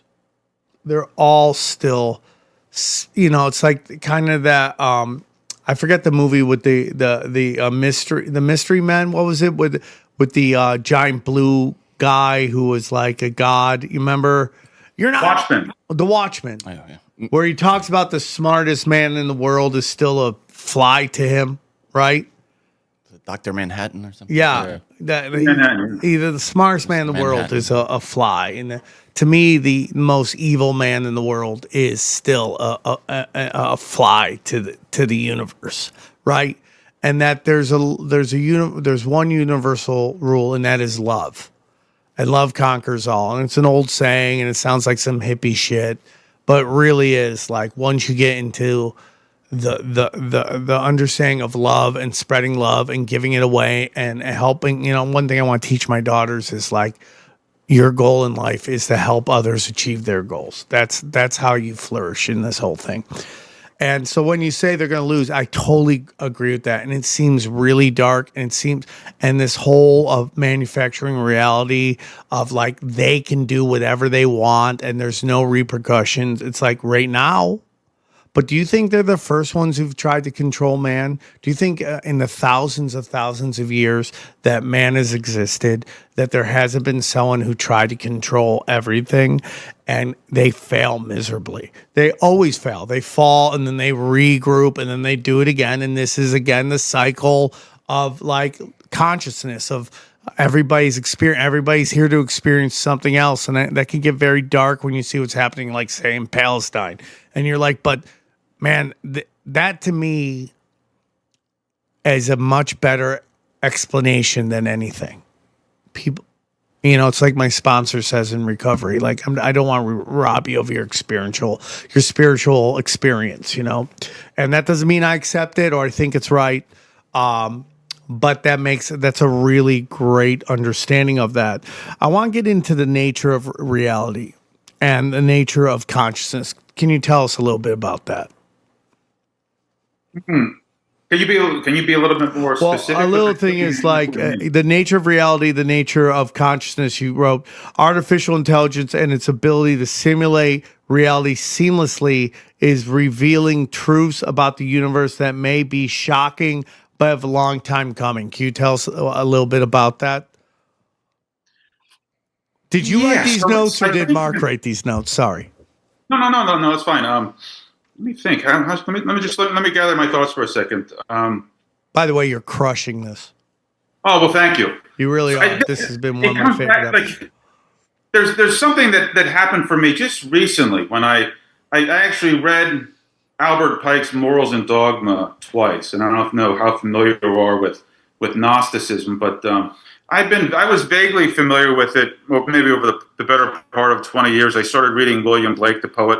The British poet from the early 19th century. When I was in college, I have his complete poetry and prose on my bookshelf. I have the Exegesis of Philip K. Dick, the great eccentric science fiction writer who probably had upwards of 20 of his novels and short stories, developed into movies. And he wrote a book. He wrote something called the Exegesis, and a fraction of it, maybe 1,000 pages of a 9,000-page work, was eventually expurgated heavily to try and remove some of the most zaniest parts from it and just maybe distill it down to its essence. But that was only 1,000 pages, and that dealt with Gnosticism as well.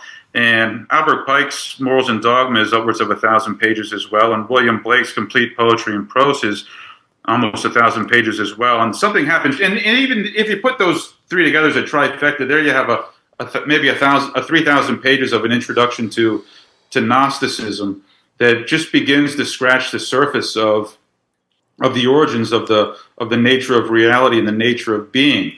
But what it boils down to is that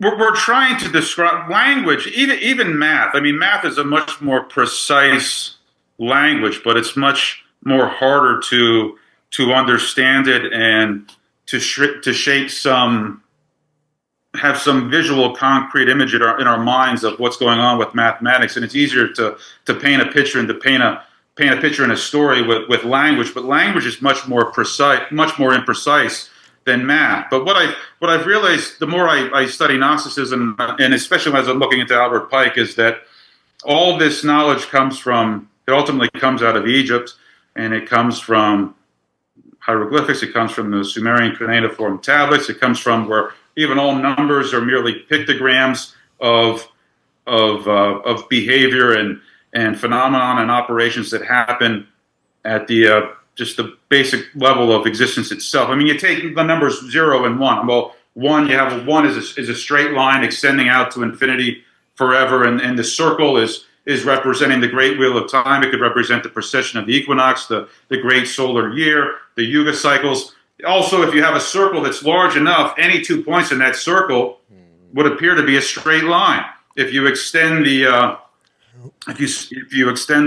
visual picture far enough, but what we're doing with language and even numbers themselves is we're trying to describe something that cannot be fully grasped in as a human being on the three-dimensional temporal plane. It can only be approximated. It can only be described with language. So when John says that in the beginning was the Word, and the Word was with God, and the Word was God. So God is the Word. So the breath is the Word. So we could even bring this back to the Big Bang.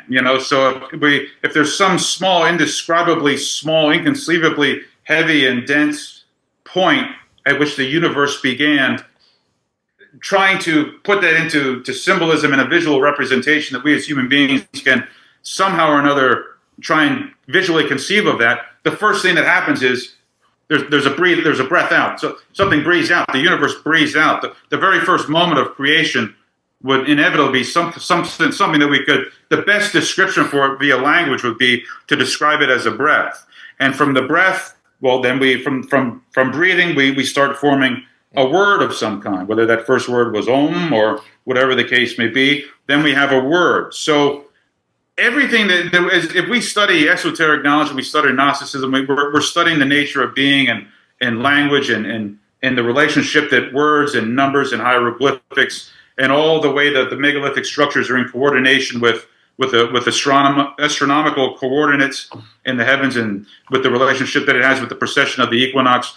All we're merely doing with language and numbers is describing something that can only be grasped via the spirit. And I hope that doesn't sound like an evasion, but because I don't believe it is. But when we're here in this physical plane, all we can do is merely describe what is ultimately ineffable. And it gets back to why like for example, I mean, in the book of Genesis, where was it on? I guess was it after the sixth day, where God says, "And God was pleased with the creation." God said, "And God saw it, and He said it was good." And we were created out of God's likeness, and interpret that however you want to take it. But the whole idea of us not so much being, I mean, yes, we're created in His image and created in His likeness, but the way it's worded is that we are. The microcosm is the macrocosm. We get into Michael Talbot and the holographic universe. And again, so I'm talking about where do we find that launching point from which to understand or to even begin to understand the multiplicity of the infinitude of variety in this universe. But it ultimately boils down to that all we can do on the temporal plane is merely describe with approximations via language and numbers what is ultimately can only be comprehended in the spirit.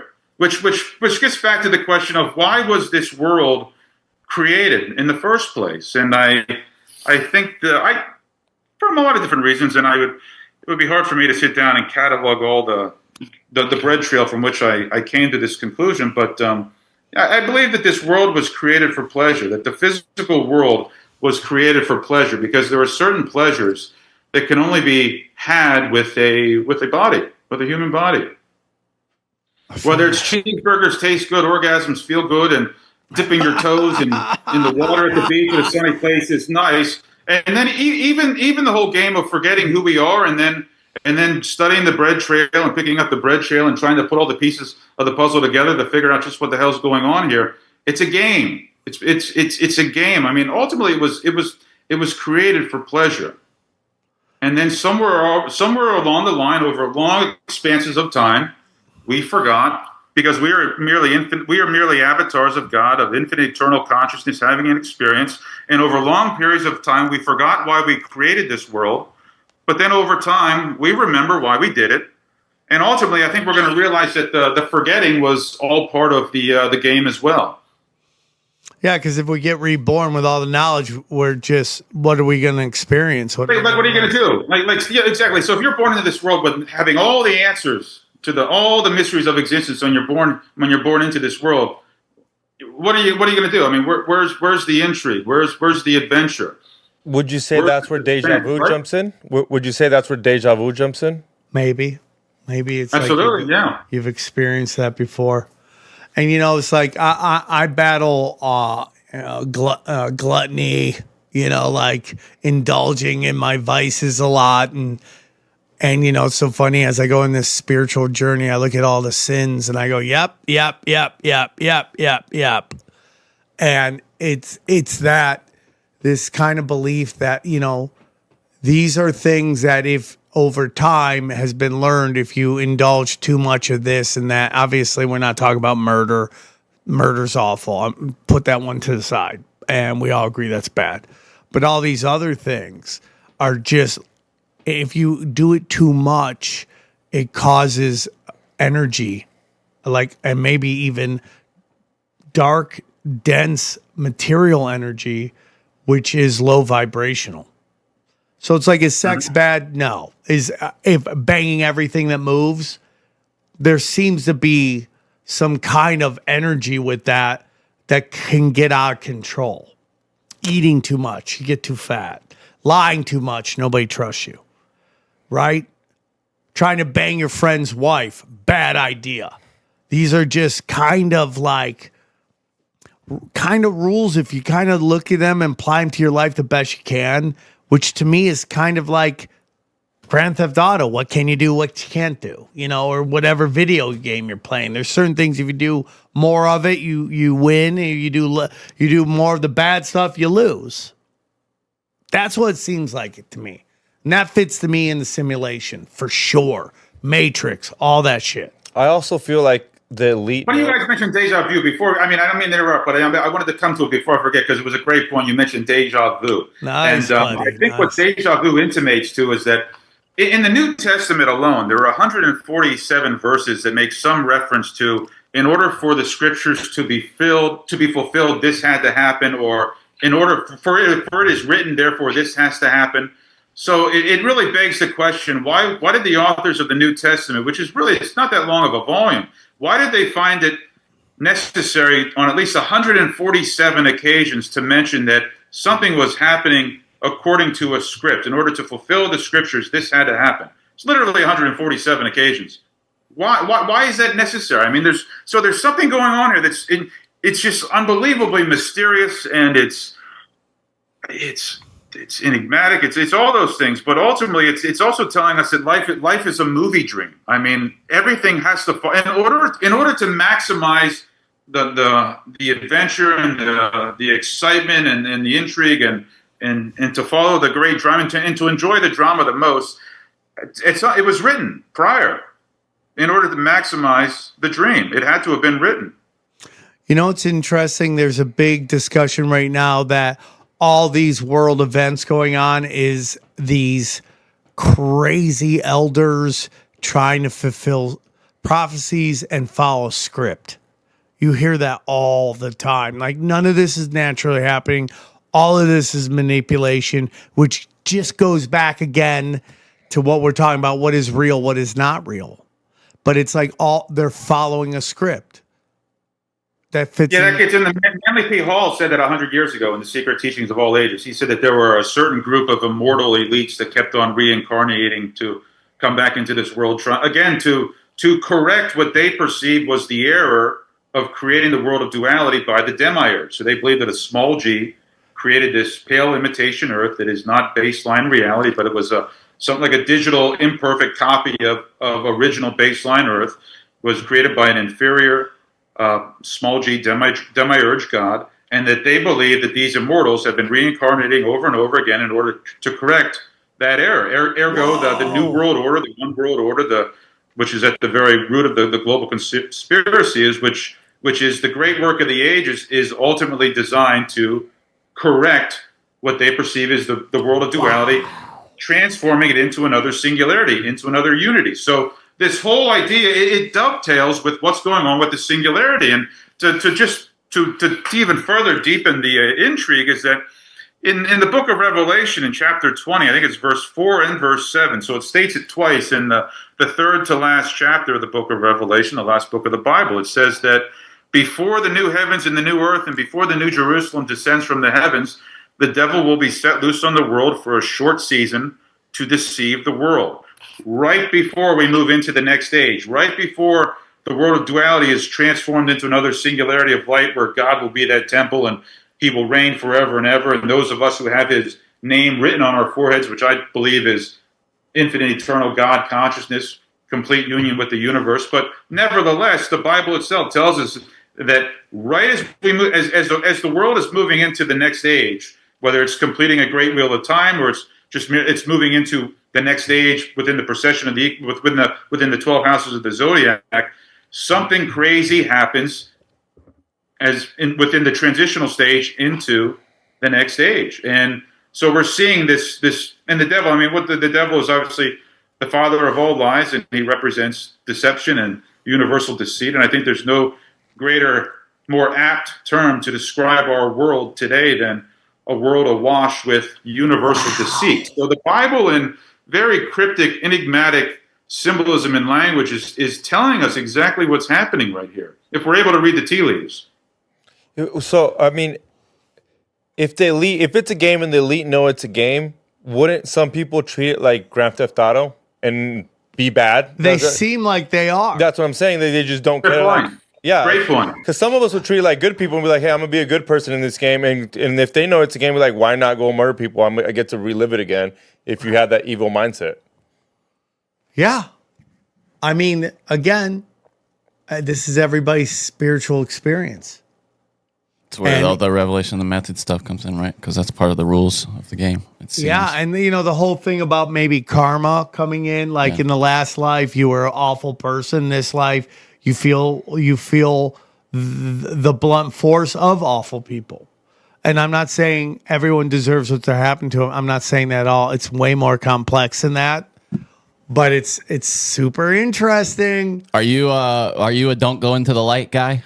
We always ask about that's that. it. Are you a don't go into the light guy? Like the whole theory of, the canon. I know what you mean. Go ahead. I'm sorry. It brought a smile on my face. Go ahead. But what is your thoughts on that? Like, you die and all of a sudden your grandma shows up and she's like, come with me. And it's really an archon. You should punch your grandma and go, I don't want to go in there. Yeah, I mean, I think it comes back to the fact that once people know what we are, who we are, where we are, and once they understand the very essence of what life itself is that we are literally God Himself, herself, itself, experiencing itself in eternity, in infinity, and that we're playing hide. It's just merely God, infinite, eternal consciousness, playing hide and seek within the creation. Once people really get that at a cellular level, once they are able to fully integrate that into the spirit, there's nothing to be afraid of. There's literally nothing to be afraid of. And to you, there was a point when one of you guys mentioned comparing it to Grand Theft Auto, where if you know that you're a video You're game, killing it today, they would exert power because they know it's just a game. So when they die, they're just going to be reborn into another world or this world or whatever the case may be. But there's something that, again, Friedrich Nietzsche says that this world, and I think this applies to the fall of man, the Kali Yuga, the dark age that we find ourselves in. Again, this is all in conjunction with the precession of the equinox and where our solar system is in relationship to the black hole that regulates consciousness in our universe, in our solar system. It comes back to when we are in this dark age, which I believe has been going on for the better part of at least 5,000 years. I mean, it's an approximation, but I think that's a pretty fair ballpark figure. That within this dark fallen age, the will to power is writ large on the face of existence. Where Friedrich Nietzsche said that the world is merely a will to power and nothing else. And I think that it's true to a great extent, and I think it's true in a manner of speaking. I wouldn't take it literally to its most extreme. Well, maybe I would sometimes. It depends upon what side of the bed I got up that morning, I guess. But no, it's true. I mean, this world, and we see it especially within the church and the state. This exertion of the will to power, people just get off on it. It's so much. I mean, people get so much more pleasure from that than they do anything else. It's exerting the will to power over other people. But I think that I do believe, and I do believe that only applies to when we're in this fallen age, this dark age that we're in, that we are rapidly moving out of. But I think that just applies to this current phase. I do agree with that. I do believe that the darker it gets, the sooner it's over. Yeah. Because at some point, it's just going to break and fail. You cannot live in a world of low vibrational hate and power and all that stuff when love is the answer to everything. That's my humble opinion. And there is a price to pay for that in a karma type way. Man, Luke, absolutely amazing episode. So Luke, let's say people listen to this and they're blown away, and I know they are because, they resonate with us and we've been blown away on this episode. Which one of your books is closest to what you've discussed today with us? Excellent. Yeah. So I've written 3 books. There are 2 that I've written, 2 short ones on the technological singularity. Each one's 100 pages. They're more of they're philosophical treatises. I say they're relatively dense and they're not. But I shared them with a handful of my friends that also that study fields in relationship to what I'm doing with the cyclical nature of time and kind of bringing in what's going on astronomically with the metaphysics and the spiritual metaphysical truths that we find in all religions and all philosophies. So there are 2 that I read. The 2 that I mentioned in the beginning, We Are It, The Return of Pure Cosmic Consciousness is one, and then Into the Great Beyond, The Return of Pure Cosmic Consciousness. They're each 100 pages, and there's a reason why I split them up. But if anyone once people read them, they'll recognize why I split them up into 2 volumes. But those 2. They fully encapsulate what we've been talking about here and beyond. I've written a much larger philosophical work that I also have for sale on Amazon. I'm not marketing that one right now. This is what I want to. Yeah, so there's the website, Into the Great Beyond, We Are It. Those are the 2 that I would. It's been a while since I finished those. I think Into the Great Beyond. It's been almost a year since I finished that. I have not once felt the need to go back and revisit the text and make any revisions. So I feel really good about those. Those are the 2 that I think should open people's minds, fully open people's minds to what I'm talking about with the technological singularity and how it's been predicted and how its fingerprints can be found all throughout history. The Musings of Dave Pugh, Finding the Tree of Life. Again, that's a much longer autobiographical, philosophical work. It's more or less the long road out of hell that allowed me to distill the truths that I put into We Are It and Into the Great Beyond. And then also there are links to the articles that I had published on Graham Hancock's site. They can find them on that website as well. I think they're under Where to Start. If you click on Where to Start, you'll see Michelangelo. There's an article on the creation of Adam, mathematics and the creation of Adam on the Sistine Chapel. Whoa. There's a certain vanishing point that you have painted into the picture, the painting of the creation of Adam there. So I kind of get into how that's a visual representation of the singularity. And then there's other article that focuses more on the Vedic scriptures and the Yuga cycles. I asked the question if there are 2 Yuga cycles. If there are 2 Yuga cycles, it kind of gets into the concept of the dual star, which is it's another idea. It's not always good to introduce new ideas at the end of a conversation, but nevertheless, there was a very intriguing hypothesis that I believe has a lot of evidence that was introduced by Swami Sri Yukteswar in the introduction to the Holy Science. Evidence that we have that we're living in a dual star. There's a man named Walter Crudenden out of Greater Los Angeles has a. Now, do you break down all these teachings? Go ahead. I'm sorry. I'm kind of getting off. No, it's totally fine. We go up a little bit. So you have the Bible, you have the Vedic scriptures of ancient India. Like if we click those, do those take us to or can you? Oh no. Those are just that's just giving the briefest of introductions to what the books are about. Okay, man, great episode, Luke. Great episode. Well, all the links below. Thank you so much. I could talk to you for hours, man. You have an open door to come back anytime if you want to get into some of the other stuff you were talking about. It was absolutely amazing. One of my favorite episodes of all time. And we appreciate you coming on, dude. Thanks for doing that. And let's break down the episode. All right. What'd you guys think of Luke? Great guy. Old school. US, dude, that guy loved you interviewing. I've been killing He's like, lately. That's a great question. Which makes me think Mark makes up the questions. You think I call Mark before I get in here? I'm like, hey, Mark, what should I ask? Mark, what could I ask, bro? so when they're joking about firing you, I'll push back. You're welcome, Mark. Was that joking? Are we live? Are we recording right now? Yeah, dude, that episode was pure fire. Pure fire.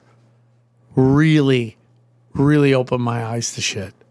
Like, all we know right now is what's in here is real. Not even that, really. I mean, you know what? Yeah. They didn't get XG's an AI. What is it? I can't remember. Is it like Nietzsche or something? One of these. It's like you can really only ever know that you exist. You know what I mean? That's it. Because even what I could say could be lying. Well, we know we assume that's the truth. We go with that. Because that's what Johnny said. We went into how deep, how long has reality not been real? And Johnny said ever since we started lying. Yeah, I mean, that's a form of misrepresentation of reality, right? Distortion of reality. I mean, even senses, like people have found that my perception of the color blue is not necessarily the same as yours. Like you may see blue and as something different. If you think about colorblind people, they lived an entire life. If you didn't tell them that they were colorblind, they would go around thinking that blue was that thing. That weird mix. Well, I mean, like that gets into my discussion of doctors. Doctors only regurgitate what they've been told. Yeah. Well, what if that's wrong? Totally. They're only telling you wrong shit. Well, it was for almost all of history, and even now, I would argue. I mean, they used to be a lot more wrong, back when they was like, oh, yeah, dude, you got demons in your brain. Let's just crack a hole in there and we'll let them out. Yeah. But thanks, doctor. Appreciate that. Now, okay, listen. As a doctor, I've been a doctor 30 years. I've studied for 7 years. I've done this before. We're going to drill a hole in your head. Yeah, just and we're just going to let the demons out. Tiny little hole. Tiny little hole, let them out. Just let that demon pressure out. And then we're just sew you right up. Yeah. Just sew you right up. Gonna bleed you. That's what they were doing to, like, what was it? Washington on his deathbed. They think they really helped him die by just draining all his blood out, bro. Because they thought that was the way to get the poison out. Just drain his blood out. Drain his blood and we'll put it back in. Horrible. No, they don't put it back in. No, of course, Johnny. Dehydrated. And then sped his. He's like, along. Before we do this, give me those teeth. Spit them out real quick. It's just not working. We're drained all his blood out. He's dying. Roll him up. Squeeze it all like out. A toothpaste tube. Yeah. That's so funny. Yeah, I mean, it's crazy, dude, but nothing's real. Nothing. And once you realize that, it's like, I think I'm going to go on and take off X for 2 hours off my phone. Put it right back there. Good luck with that, dude. I know, dude. I'm fighting. But it made me realize that I'm just fighting useless shit. Like, I always make fun of the progressive fighting windmills. What if I'm fighting windmills? You're tilting at windmills, Sam? Is that what you're saying? What's that? You're tilting at windmills? Windmills. Windmills. Yeah, it sounded more retarded as you said it more and more. It's my southern accent comes out. I love it, dude. People love your many different voices. Yeah, dude. Oh hell no! I got an extension on my Texas. That was so funny. That guy was like, no, hold on. That was the other show. Yeah. Was it? Okay. Yeah. Shit. We'll have to bring that up later. Yeah, dude. When I went away to like some kind of youth camp in DC when I was in, I don't know, probably late middle school, and I had a pretty heavy Southern accent before that, and I was around all this like Euro trash people from New York and everything. Yeah. And then my mom just called me on the phone one day, and I just I had like a non-regional dialect. All of a sudden, I just started talking with a normal accent. Really? And I was Johnny, you're a mimic. Well, mimic. She tells this story that I like gaslit the family. I was like, I don't know what you guys are talking about. This is just how I talk now. And because if you hear, there are videos of me as a kid, like, hey y'all, what's going on? I'm riding my horse. Johnny, now when you got on the phone with your family, do you get really Southern? Hey y'all. How's mom, pa? People who are used to being around me hear me on the phone with my family, and it's more, I go into that a little more, but it's not on purpose. It's just kind of It's just your factor. I'm talking to them. Listen, we're going to get back to it. Go to samtripoli.com. Go to events. Tulsa, Oklahoma City. Austin, guys, it's looking like Sunday is the last day. I think there's a couple for the Saturday Late Show. I got my ticket. But Sunday is the big day. And I think there's only 100 seats there. Wish I could take credit for it. But it really is the club. Skankfest in New Orleans. You go up against Dwight Yoakam on Saturday night, so at Austin City Limits. Oh, shit. But I sold it out. Yeah, so that's what I'm saying. Fuck you, Dwight Yoakam. No, I have nothing against Dwight Yoakam. No, he's great. I might go if I can't get a ticket to Sept. No, I respect that. Las Vegas is coming up. Grab your tickets. Tickets are actually moving for that. I'm very surprised. Yep. This Nice. early. Tickets are moving pretty quick. Grab them now. Minneapolis is coming up, and then the Dojo of Comedy. Now, the big secret show that I was going to do, that looks like it's being moved to the second week in January. So I will let you know. Wait, the one you told me about on BS? Yeah. Okay. So it looks like because some people want to come in with some cash and Nice. we'll see. That's I'll gonna be believe cool, it when dude. I see it. Knock on wood. Either way, it's going to happen. If you go to samtripoli.com, guys, listen to me. Some of you guys are watching this on YouTube. You're getting banged with a bunch of ads. I don't know what to I can't. It's YouTube, dude. This is what YouTube's doing. They want you to buy the premium content so you don't get 1,000 ads. It's like they're killing us on doom scrolling. I got to figure out how to fix that. But if you want premium content, gonna do one tonight. I've been putting out 3. This week has been bad, but I put out 3 a week. It's deep dives into the deepest of deep. So check that out. Oh, wait up, but tell them that you got your second episode with. Oh, Kurt Metzger. We did our second episode. Go down and see what everybody says. Go down to the go down in the comments. That's Did we get any brave. comments? Happy you guys kept doing this. Yeah. Yeah. Some people didn't think I could keep up with Kurt. He is fast. You have to get in while you can. You got jab. Go there. Keep going down. Johnny, talk about Cash Daddies. Yeah. Howie has been. There's an opportunity. That's a right? huge jump, Johnny. What?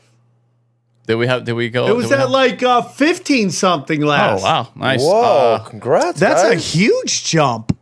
Yeah, we. Well, why? Yeah. I mean, just can't stop. Well, He's he doesn't say what he's doing with it though, so that's just the ticker. So, but yeah, he's had some plays that have hit, and then there's a real opportunity if you want to get there now to get in on something because we're banking that the economy is going to take a little downturn here pretty soon. So. We're banking fatties. Go back to samtripoli.com. Go back. Chaos Twins coming. Love it, dude. So excited for the next episode. Probably going to do a 3rd episode, depending on how this episode goes. And then go back. Guys, check out the Live Longer formula, dude. Christian Yardanov. Are you tired of being fat and tired all the time? Which I am. I need to get into it. Need to check out Christian. I need to get Dana to cook me non-fat foods because she's trying to make me unhumpable. Okay. And it's working. I'm so fat and tired all the time. I know it's funny at lunch. She's like, I got pizza, guys. And I'm like, I can't eat that, bro. Not. You're going to kill me, Dana, but that's your plan. Christian's got a whole system to help you get in shape. Go back. My good friends at Chemical Free Body, check them out. I love his supplements. I took them today before jiu-jitsu where I learned I sucked. You just learned that? Yeah, I've known it, and it's really hurt my ability to get better because I keep telling myself I suck. Oh, come on, dude. You can't have negative self-talk. I know, but it's just like I'm so fat and tired, but I love it. But I love Chemical Free Body. It's great for me. Dude, I can feel it when I don't take it during the week. I feel it. When I don't take it that day, I'm like, oh, I'm so tired. Oh, I forgot to take my supplements. So we love Tim James, and we love his product. And then we're going to go, dude, our boy, asking some of the best questions ever. It's week on. This week I'm on. You Yeah, can tell we this could week I'm tell. on. If you want to microdose and ask great questions like our boy XG, go to brainsupreme.co. Just click the banner on samtripoli.com. Use our promo code and just level up, dude. Level up. Grab that stuff. What's your favorite? That genius one. How do you think I get? How do you think I come out with these questions? I'm a genius. Jeez, it's like you're another person. It's like you're just an AI bot. And then all the other bells and whistles, all my stand-ups on there, everything you need. Johnny, anything else? Check out the new Broken Sim. We're breaking records and just The people love having a it. great time. My good friend, Xavier. We got new hats. New hats are back in stock. We got beanies, hats. Go to tinfoilhats.com. Tinfoilhats.com. $20-$30 for some hats and some beanies. Get over there. So going back to the show, I mean, if you listen to the show and you apply what you learned, just don't let anything loose jack you. I mean, just don't get lost into it. What do you think about people who say, because anytime it's inevitable, and I love everybody who listens to the show, literally all of you, but some of the people that follow me on Instagram now, I can't post like going to concerts without getting a bunch of like, oh, they're just jacking you loose, buddy. They're just taking your energy. I'm like, no. But I'm having a great time. Energy from I'm that. having a great the one time. who is fulfilled and gets energy. What do you think? When he about brings up Gnosticism, there's going to be people who have a giant reaction to that. Yep. I just don't think you can say like one thing is 100% the only way. I agree. Yeah. I think we've been around so long. I think there's so many manipulations involved. I mean, if he's like Jesus taught us this. Okay, we can meet in that common place, right? Jesus and just this understanding. But dude, he blew my mind about how this is a false reality created, right? Yeah. And that fits into that we're energy and we're batteries. And that the demiurge created this, and that there's actually a number one God with a real reality, and this is a false reality that we're trapped in. Dude, how crazy is that? Because what did he say? This is where God comes and plays hide and seek or something like that. And I was like, whoa, that was nice. Quote, right? Yeah. It does make you wonder if, I mean, it's just different words for what's in the Bible, though. Like, you know, Garden of Eden is that maybe that base reality, you know, that real and then we chose, you know, through original sin to descend to whatever this is. And then, you know, after death, you return to heaven. And then eventually we'll have a new heaven and a new earth, which will be the reformation of that original reality. It's crazy. It's what's described in the Bible. Respect on that, dude. I loved it, dude. I thought it was one of the best episodes we've ever done. Those are my jams. I really like it. And the whole point of this is don't get lost in the AI is going to control and destroy everything. It's, you know, AI is a tool, but maybe AI is the universe evolving. It's possible. I don't think to kind of follow up on what I said during the show, you know, the Turing test, like when you had that explained to you as a kid, the idea was like you were in a blind and across from you is either a computer or a person that you interact with.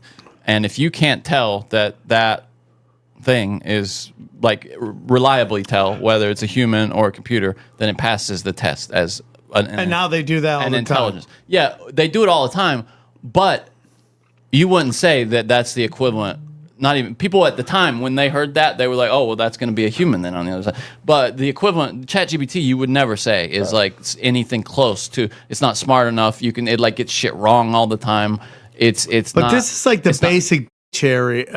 Yes, exactly. Part of AI. I agree. That's the new stuff they start rolling out is just going to be mind blowing. So they say, yeah. But even so this, they say. Even this, I thought would be more impressive, and it's just. I don't know. I thought when something passed the Turing, that would be a real milestone, but I'm not sure. I'm not sure anymore. I think we may have a ways. Well, to I go thought it was a great episode on the consumer. Hope you guys enjoyed it. Yes. Check out these highlights. Here's a clip from the latest Broken Sim. He got fired from the Riyadh show? Yeah. Tim Dillon did. Tim Dillon. I didn't know that. Yeah. Wait, did he talk about this? Yeah. Oh, and I guarantee it was his appearance on Rogan and then the Max Here it is right here. Blumenthal. Let me see if I can find a clip of it. Let's address it out of the gate. Let's talk about the biggest free speech issue right now in the world. Let's tackle it head on. Everyone is talking about it. Everyone wants to know what it means. I was fired from the Riyadh Comedy Festival. It is the most important free speech news. Everybody has a take. Everyone has an opinion. It's inescapable. He looks good in that Go to blue. a lunch, it comes Yeah. up. Yeah. You're at a christening. You think you're safe. You're not. Did you hear comedian, podcaster, Tim Dillon fired from Saudi Arabia's first comedy festival? Shocking developments. What does it mean? What does it mean? I'll tell you how it went down, and then we'll address that thing at ABC with Kimmel. I also heard there's an issue there. But my agent called me and told me, first of all, I'll lay out the whole thing. I was supposed to perform in Dubai. I mixed up Dubai and I said Abu Dhabi. Apparently, this is a big deal over there. Oh, boy. This is like a real problem. Oh, My agent called me and he goes, you said on Joe Rogan that you were performing in Abu Dhabi and you're actually performing in Dubai. They're cities and they have a rivalry. And I go, So Saudi Arabia and Dubai aren't the same place. No. So I've been saying Saudi Arabia forever. No, Riyadh is in Saudi Arabia. Oh, okay. Dubai is in UAE, I believe, right? Yeah, but And so is so this is in the Saudi Arabian. No. Is this a Saudi Arabian show? Riyadh is in Saudi Arabia. Yeah, and So this is the this is Riyadh where Comedy they're Festival. performing. Yeah, but he's talking about Dubai and Abu Dhabi were both in the United Arab Emirates. But he's even getting it wrong by saying Dubai, right? Well, I think he's talking about something else. I don't think so. Unless the Riyadh Comedy Festival is in UAE. That's possible, I suppose. I don't know why you would name it after a different city. Riyadh, yeah, it's very Hold on, I'm weird. looking it up. Hold on. But I think he's talking about something else here where he offended. Boulevard City is where it is going to be. No, it's in Saudi Arabia. Riyadh, Okay, Saudi Arabia. dude, this is already confusing. Go on. I made a mistake. This is not a malicious slander. It's a mistake. He goes, well, they're very angry and they sent an email that you need to be controlled. I said, well, good luck. You think that's what they were Whatever, I don't angry have to at? do it. Yeah. I don't care. Well, he's talking And about this then other date, though. He called me a few days later, and I thought he was going to talk about the Kimmel thing. But he called me and he said they heard what you said about them having slaves. Yeah, okay, that's always right. I was being positive about it. I was defending them. He goes, well, I know that. I know you were defending them. I said, I was defending them for having slaves. I literally said, slaves are probably hard workers and, for the most part, agreeable. But they didn't like that. You can literally support somebody too much. I've learned this. You can actually, by the way, in life, this happens. Too many compliments, too much support, and then they turn on you. I was saying that slaves were proud of some of the buildings they built. That's what I was saying. I was saying that if I was a slave, not that I want to be, if I was I'm sure you'd be a slave in some stuff. and I built a really nice thing, I might say to my slave children, Daddy built that. That's what I was saying, that I would have said, hey, Daddy built that. When my slave children said, ooh, look at that, I'd say, Daddy built that. I was going that angle. Apparently, this got to the people in Saudi Arabia, and they were unhappy about it. They're huge fans of comedy over there. Now, I am very clear about the way I will do a gig. If I accept a gig, I am not going to break the rules of the gig. Meaning, I respect Amish that. people call me. They go, Tim, we're going to pay you a lot of money. We want you to perform in the Amish, Pennsylvania Dutch country. But we're Amish. So we don't want to hear about iPhones or Kalshi, which they should hear about. It's phenomenal, this Kalshi. We'll get to it later. Yeah, they used to sponsor But this if pod- that was or a no, rule, Cache. I would respect it while I'm there, while I'm in Pennsylvania Dutch country, eating shoe fly pie, respecting their culture. You have a culture. You've got Sharia law. Would I like Sharia law? No, I don't want it. Yeah, what do you think about it? So you can't live your life thinking about a date you're going to do a month from now where you might offend those people before you even do the show. So right? this is what we're getting into, Johnny, and I've said this forever. And I experienced this on a smaller level in a weirder way when I started doing the Armenian bone marrow registry comedy shows. A big gig. Armenians are the best. They're wonderful people. They're the spectrum of like good Christians and shady Great right? Uber drivers. I love being Armenian. I love hanging out with the Armos because they got your back. If you're Armenian, you're cool. They got your back. And I'm wearing my shirt out with my hair to show my Armenian heritage, okay? So heritage, okay? So, but when we first started doing it, I'm not going to lie to you, dude. It was like first, second generation people coming to the show. Sarcasm is a Western thing. It's like I had to defend Kurt Metzger one time because Kurt, I do a show with Kurt now. We did a second volume. It's called The Kurt and Sam Experience. It's a premium content show. Heard of it. And I love just listening to Kurt go off. He's like me times 1,000. So I'm being entertained. And so Kurt just moved to LA. And what Kurt does, Kurt does, when it's time to change, you got to rearrange. You remember? That was a very famous Brady Bunch. You sounded like, what's Little Kermit called? The tiny one? You know? Tiny Kermit. Sit on the stair is the stair. That's what you sounded like. You know what I'm talking about? What's the Little Johnny Kermit will called? probably get copyright strike for that. That's what you sound like. Halfway down the stairs. By the way, just so you know, there's a man with his hand up his ass right now. That's what you sounded like. Well, you know, I got range, Johnny. Johnny, sometimes you gotta realize you're working with a 5-tool player, okay? And What are the 5 tools? Yeah. If I could read and write, I'd be a 6-tool player, okay? So anyways. Wait. Johnny, shut up! Math apparently is not a strong suit either because you said you'd be a 6-tool player if you had 2 more things. Yeah, but those all fit in one category, okay. Reading and writing. So I would do these shows and they like, so Kurt got in trouble because he was making fun of the Young Turks, but he does it in this character that Kurt plays that he doesn't change his voice. Yeah, I know you. But he's playing a character, but it's in Kurt's voice. Yeah. So it sounds like it's sarcastic guy. Yeah. But it's in his same voice, so you don't know he's in the character. It's like he's on stage or something. Right? And you got to just know him to know the character. You got to be a fan of it. So he does the thing. He makes fun of that fat at young Turks. Yeah, and it gets pulled out of context. And the Armenians lose their mind. They lose their mind. Wait, why would they all hate him, right? Why would they?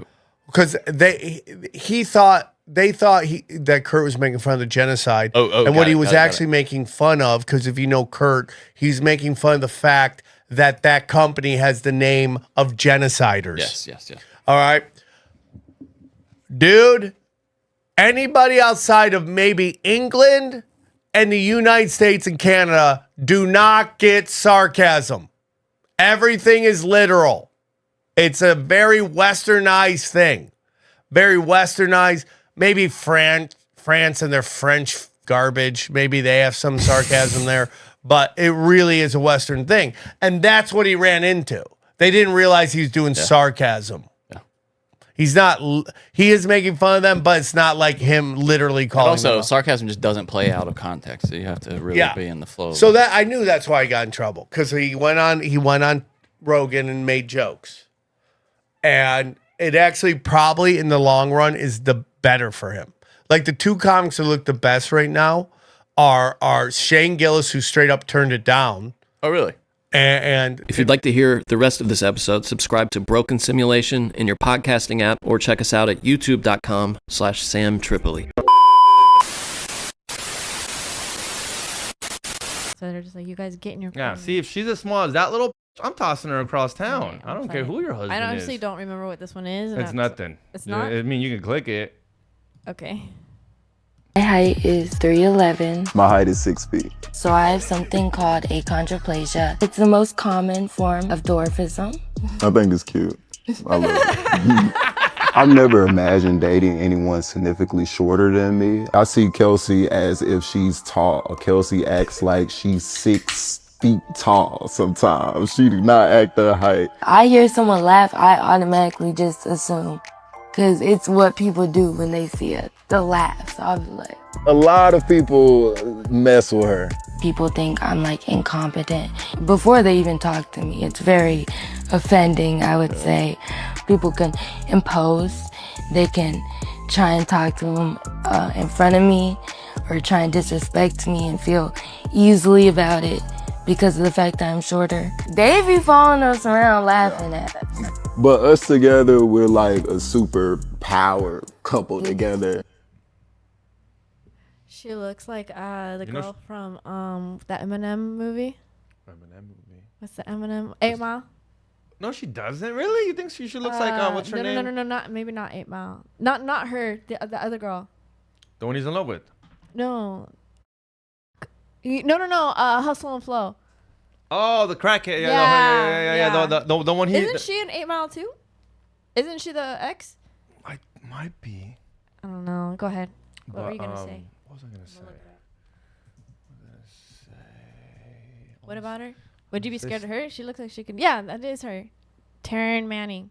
Oh yeah. I thought you were talking Brittany Murphy. No, that's what I was like. No, but like she looks like her, but like a no, midget. you're right. I was like, she did not look like Brittany. Have you seen her Murphy. now? She's crazy. But yeah, I don't know. Click back on the video. Okay. Oh. What? I mean, I do think they're in love, but I do also think he appreciates the unemployment. She gets money. checks. Yeah, she gets checks, free checks. That's messed up. What? She's cute. Dude, look at those legs. They look like you saw them. Bro, she ain't gonna live too long. He knows it too. Did they not live long? No. How do you know that? It's facts. Dwarfism. How do you know that? Well, I just know that. You don't live long. When you're that tall, and you're that short, you don't live long. Bro, it's I just know that. You've never seen those dwarf shows on No, I never watched that stuff. on QVC or not QVC? I don't know, one of those look. Oops. You put dwarfs 300 years. You didn't type in Lord of the Rings dwarves. Type in small people or midgets. Dwarves. They're not called dwarves. That's pretty fucked up. It changed it on its own. What are they? Little people. Midgets. No, they're not dwarves. It's gonna She pull. said that's what she is. Well, yeah, but obviously Google thinks you're thinking about. The term midget is considered offensive. Little people or person with dwarfism are preferred terms. Most people with dwarfism have a normal life. Never mind. I was gonna say, what are you talking My about? bad. My bad. I'm sorry. You're gonna live forever. Good for you. I don't know. 200 to 300 years. You're like, that little thing gonna live longer than me? Why does it say that that's what they're all on here, but when I type it, it's like Exactly. That's so weird. That's so funny. Like 200 to 300. well, you know, if you're too big, if you're too tall, you die sooner. If you're short. If you're too tall. Oh, if you're tall, yeah, because you're on body problems. Well, these fools have body problems too. See? That's crazy. Oh, dwarves. It's supposed to be dwarfs. That's why. No, it's still. the same thing. And it brings up the Middle Earth. Oh, stupid. AI is retarded, man. Oh, that's dude. not me. See, that's funny. That's hilarious, bro. All right, so the next one. Well, how short would you go? I go short. I don't care. You don't care? I have an ex-boyfriend. I think he was like, what, 5'3", 5'4"? I'm 5'7". Yeah, that's short. He was fat. He wasn't like a little guy. Yeah. I mean, he was a little guy, but it was like Bobby Lee and what's her name? I'm a guy. I really don't care. I mean, don't be a midget, but I don't care. 5'2". I dated 5'2". Yeah, but you're a guy. Yeah, that's the same. That's pretty. It doesn't matter. The girls who are short are cute. Boys who are she's short not. or I whatever. don't know. I didn't find her that cute. Most guys I date are shorter. I don't know why. I try not to. They're funny though. That's why. Short and fat. Let's see. I saw. Oh wait, no, that's not good. I didn't play it. What was it? What, a shooting? Yeah. Do you want to do Theo Vaughn? So dude, what happened with Theo Vaughn's kind of crazy. I mean, you're more of a fan of his. So his special. I saw Sam talking about it, but now he did an episode today. But we could watch where he. Come on. I don't know what to tell you about that, man. I'm having a long month. I'm trying not to take my own life. So I just want to get these According to two different people that were at the show multiple times throughout it, he would forget where he was in a story, walk off stage for 30 seconds, come back out, and then restart the bit, as well as many of the jokes just not landing, leading to about 1/3 of the theater walking out mid-show. It's hard to tell with someone like Theo Von when he says something like this, whether he's actually telling the truth or just doing another bit. If he wasn't telling a joke, I really hope he gets the help that he needs, because no one should ever have to feel that way. But that's my opinion. Let me know what you think about this in the comments, and make sure to follow if you want to stay up to date with the latest news. People are really concerned. Well, not you said, but today we watched his episode on his explanation of it, and he said that that he was off antidepressants, that the whole Charlie Kirk thing, and then they used his ad for the Homeland Security, and like that he did the Homeland Security thing, and then they used him as like their commercial, and then he started getting like death threats and stuff, and then they had to give him security, and it was all very stressful. And then he was also off his medication. But did you want to see the Homeland thing? I want to see how they use this. According to him, they didn't ask him. They didn't ask for his permission, which is pretty messed up. Because it's really messed up. Can't he sue them for that? No? Let me see what they played. I want to see what they're actually what it was. Yeah, Okay. I haven't seen it, to be honest with you. Theo Von was featured in a Department of Homeland Security video, and he is not happy about it. The video has a clip of Theo Von saying, quote, "Heard you got deported, dude, bye." Von took to X with this post expressing that he did not consent to being in the video and said, quote, "When it comes to immigration, my thoughts and heart are a lot more nuanced than this video allows."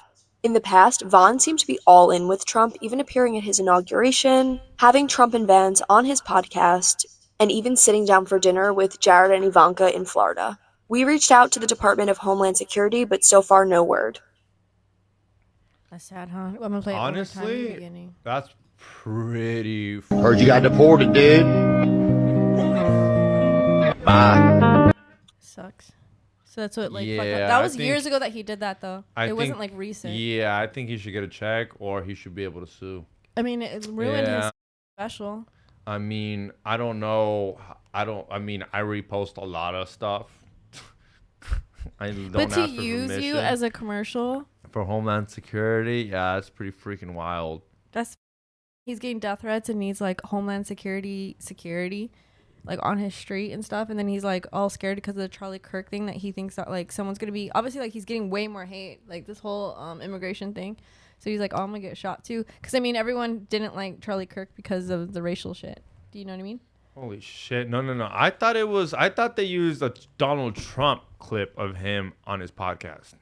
No, it was You get what I'm kind of saying? Yeah. This it's is him being insensitive. But that was years ago. I remember when he put that out and it was funny.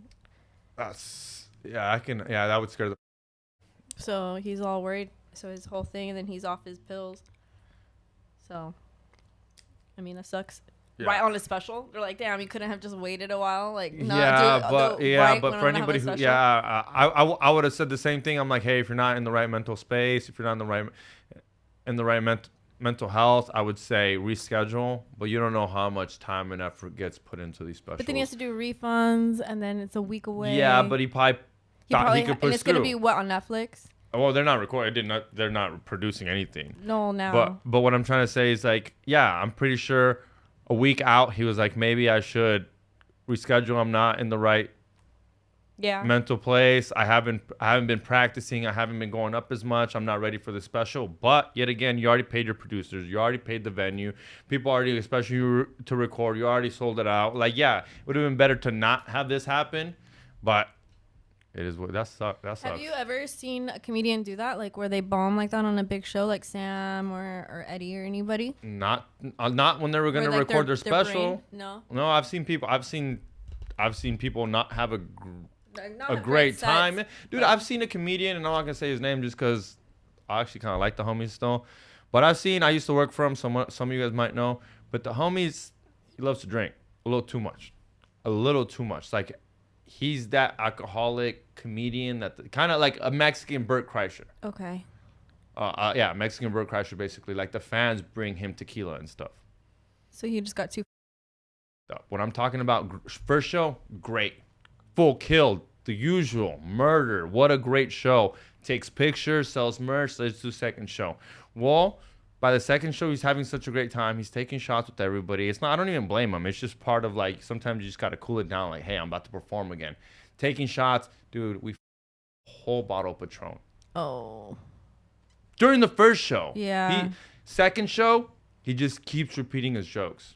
Oh, really? He doesn't remember he did that joke 30 minutes ago. Did anybody call him out? Like in the crowd? Like, Honestly, no. Honestly, no, because it's second show, Saturday night. Everybody's drunk. It's part of the show. Everyone's just kind of everyone's not kind of getting it, but I'm paying attention. I'm like, it was those moments where like I'm a student of comedy. I was watching all the sets. I'm like, how does he do it? How does he do this? How did he do that?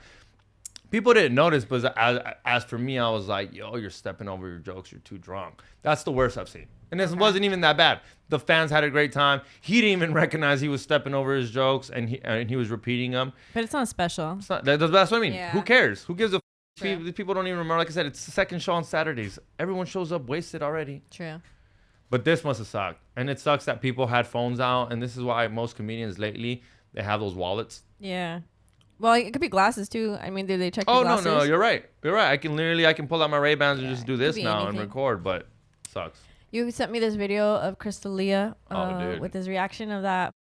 It's so funny, and he's so right. Millionaire comedians playing in Saudi Arabia, even though half of them were very serious about the Me Too movement. And Go deep, homeboy. Aaron, open your mind. Drink from the fountain of knowledge. There's lizard people everywhere. That's some interdimensional shit. Wake up, Aaron. This is only the beginning. Dude, you just blew my mind. Tinfoil hack.